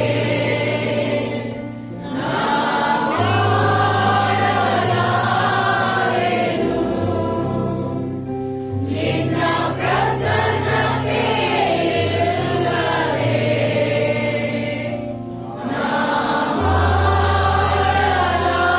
ಮಾಡಲಾರೆನು. ನಿನ್ನ ಪ್ರಸನ್ನತೆ ಇಲ್ಲದೆ ನನ್ನಿಂದ ಏನು ಸಾಧ್ಯವಿಲ್ಲಪ್ಪ. ನಿನ್ನ ಪ್ರಸನ್ನತೆ ಇಲ್ಲದೆ ನನ್ನಿಂದ ಏನು ಸಾಧ್ಯವಿಲ್ಲಪ್ಪ. ದೇವರ ಆತ್ಮ ನಮ್ಮೊಂದಿಗೆ ಮಾತನಾಡಿದ್ದಾನೆ ಪ್ರಿಯರೇ. ನಾವು ಆತನ ಮಕ್ಕಳಾಗಿ ಸೇರಿ ಬಂದಿದ್ದೇವೆ. ಈ ಒಂದು ವಾಕ್ಯದ ಮೂಲಕವಾಗಿ ಯಾರಲ್ಲಿ ದೇವರ ಆತ್ಮನು ಮಾತನಾಡಿದ್ದಾನೆ, ದೇವರ ಆತ್ಮನು ನಿಮಗೆ ಪ್ರೇರಣೆ ಕೊಡ್ತಾ ಇದ್ದಾರೋ ಅವರು ಪ್ರಾರ್ಥನೆ ಮಾಡಬೇಕೆಂದು ಹೇಳ್ಕೊಳ್ತೇನೆ. Thank you, Jesus. ವಾಕ್ಯ ಸ್ವರೂಪನಾಗಿರುವಂತಹ ನಮ್ಮ ಪರಲೋಕದ ತಂದೆಯೇ, ಈ ಒಳ್ಳೆ ಬೆಳಗಿನ ಸಮಯಕ್ಕಾಗಿ ನಾವು ನಿಮಗೆ ಸ್ತೋತ್ರ ಮಾಡುತ್ತೇನೆ. ಅವರು ಕರ್ತನೆ, ನಿನ್ನ ಮಕ್ಕಳಾದ ನಮ್ಮ ಜೀವಿತದಲ್ಲಿ ಸ್ವಾಮಿ ನಿನ್ನ ಅದ್ಭುತನಾಗಿ ಕರ್ತನೆ ಅಪ್ಪ ನಿನ್ನ ನಡೆಸುವ ದೇವನಾಗಿರುವುದಕ್ಕಾಗಿ ನಾವು ನಿಮಗೆ ಸ್ತೋತ್ರ ಮಾಡುತ್ತೇವೆ ಕರ್ತ. ಹೌದು ಸ್ವಾಮಿ, ನಿನ್ನ ವಾಕ್ಯಗಳು ನಮ್ಮ ಆತ್ಮಕ್ಕೆ, ಅದು ಆತ್ಮವು ಜೀವವಾಗಿದ್ದು ಕರ್ತ. ನಮ್ಮಲ್ಲಿ ಜೀವನವನ್ನು ಉಂಟು ಮಾಡುವಂತ ನಿನ್ನ ವಾಕ್ಯಗಳಿಗಾಗಿ, ವಾಗ್ದಾನಗಳಿಗಾಗಿ ನಾವು ನಿನಗೆ ಎಷ್ಟು ಸ್ತೋತ್ರ ಮಾಡಿದರೂ ಅದು ಸಾಲದು ಸ್ವಾಮಿ. ಹೌದಪ್ಪ, ಲೋಕದಲ್ಲಿ ನಾವು ಎಲ್ಲಾ ರೀತಿಯಲ್ಲಿ ಕೈಬಿಡಲ್ಪಟ್ಟರು ಸ್ವಾಮಿ. ನಮ್ಮ ಆತ್ಮಕ್ಕೆ ಶಾಶ್ವತವಾದ ಪಾಲು ಪಾನವು ನೀವಾಗಿದ್ದು ಕರ್ತನೆ ಅಪ್ಪ, ನಮ್ಮಲ್ಲಿ ನಡೆಸಿಯಲ್ಲ ಸ್ವಾಮಿ. ನೀನು ಅದ್ಭುತ ಸ್ವರೂಪನೇ ಆಗಿದೆಯಲ್ಲ ಕರ್ತ. ಅದಕ್ಕಾಗಿ ನಾವು ನಿನಗೆ ಸ್ತೋತ್ರ ಮಾಡುತ್ತೇವೆ ಕರ್ತ. ಹೌದು ಸ್ವಾಮಿ, ನಿನ್ನ ಚಿತ್ತವನ್ನಪ್ಪ ನಿನ್ನ ಮಕ್ಕಳಾದ ನಮಗೆ ತಿಳಿಯಪಡಿಸಿ ಅಪ್ಪ, ನೀನು ನಿನ್ನ ಮೈ ಮೇಲೆ ನಮ್ಮನ್ನು ಸೇರಿಸಿಕೊಳ್ಳುವಂತ ನಮ್ಮ ಒಳ್ಳೆ ದೇವರೇ, ನಾವು ನಿನಗೆ ಸ್ತೋತ್ರ ಮಾಡುತ್ತೇವೆ ಕರ್ತನೆ. ಹೌದಪ್ಪ, ಪರಲೋಕದಲ್ಲಿ ನನಗೆ ನೀನಿಲ್ಲದೆ ಮತ್ತಾರು ಅವಶ್ಯ ಇಲ್ಲ ಸ್ವಾಮಿ. ಇಹಲೋಕದಲ್ಲಿ ನಿನ್ನನ್ನಲ್ಲದೆ ನಾವು ಮತ್ತಾರನ್ನು ಬಯಸುವುದಿಲ್ಲ ಕರ್ತ. ನಮ್ಮ ತನ್ನ ಮನಗಳು ಕ್ಷಯಿಸಿದರು, ನಮ್ಮ ಆತ್ಮಕ್ಕೆ ಶಾಶ್ವತವಾದ ಪಾಲು ಪಾನವು ನೀನಾಗಿದ್ದು ಸ್ವಾಮಿ ನಮ್ಮ ನಡೆಸ್ತೀಯಲ್ಲ ತಂದೆಯೇ. ಅದಕ್ಕಾಗಿ ನಾವು ನಿಮಗೆ ಸ್ತೋತ್ರ ಮಾಡುತ್ತೇವೆ ಕರ್ತ. ಹೌದು ಸ್ವಾಮಿ, ದೇವರೇ ನಿನ್ನ ಸಾನ್ನಿಧ್ಯವೇ ನಮ್ಮ ಭಾಗ್ಯ ಕರ್ತ. ಅಪ್ಪ, ನೀನು ಕರ್ತನೆ ನಮ್ಮನ್ನು ಸ್ವಾಮಿ ಆ ಒಂದು ಅಪ್ಪ ಅದ್ಭುತವಾದ ಮಹಿಮೆಗೆ ನಮ್ಮನ್ನು ಕರೆದಿದೆಯಲ್ಲ ಸ್ವಾಮಿ. ಆ ಮಹಿಮೆಯನ್ನು ನಮ್ಮಲ್ಲಿಟ್ಟು ನಮ್ಮನ್ನು ನಡೆಸ್ತಾ ಇದೆಯಲ್ಲ ಸ್ವಾಮಿ. ಅದಕ್ಕಾಗಿ ನಾವು ನಿನಗೆ ಸ್ತೋತ್ರ ಮಾಡುತ್ತಾ ಈ ಬೆಳಗಿನ ಛಾವದಲ್ಲಿ ಕರ್ತನೆ ಕೇಳಿದಂತ ವಾಕ್ಯಗಳಿಗೆ ಅಪ್ಪ ನಾವೆಲ್ಲರೂ ಸ್ವಾಮಿ ನಿನಗೆ ಒಪ್ಪಿಸಿ ನಿನ್ನ ಅಗಲಾರದ ಒಂದು ಸ್ವಾಮಿ ಆ ಒಂದು ಮಹಿಮೆ, ಆ ಒಂದು ಆನಂದ ಕರ್ತನೆ ಅಪ್ಪ ನಿನ್ನ ಮಕ್ಕಳಾದ ನಮ್ಮೆಲ್ಲರೊಟ್ಟಿಗಿದ್ದು ಸ್ವಾಮಿ ಅಪ್ಪ ಮುಂದಿನ ಎಲ್ಲಾ ಸಮಯದಲ್ಲಿ ನಾವು ಲೋಕದಲ್ಲಿ ಕಳೆಯುವಾಗ ಕರ್ತ ಆ ಒಂದು ಶುಭವು ಕೃಪೆಯೂ ಕರ್ತ ನಿನ್ನ ಮಕ್ಕಳಾದ ನಮ್ಮ ಹಿಂಬಾಲಿಸುವಂತೆ ಸ್ವಾಮಿ ಸದಾ ಕಾಲ ನನ್ನೊಟ್ಟಿಗೆ ನಮ್ಮೊಟ್ಟಿಗಿರುವಂತ ಇಮ್ಮಾನುವೇಲನಾಗಿರುವಂತ ನಿನ್ನ ಕೃಪೆಯ ಹಸ್ತಕ್ಕೆ ನಮ್ಮನ್ನು ಒಪ್ಪಿಸಿಕೊಡುತ್ತಾ ನಮ್ಮ ಈ ಪ್ರಾರ್ಥನೆ ನಮ್ಮ ಕರ್ತನಾಗಿರುವಂತ ಯೇಸು ಕ್ರಿಸ್ತನ ನಾಮದಲ್ಲಿ ಬೇಡುತ್ತೇನೆ ತಂದೆಯೇ. ನನ್ನ ಮನವೇ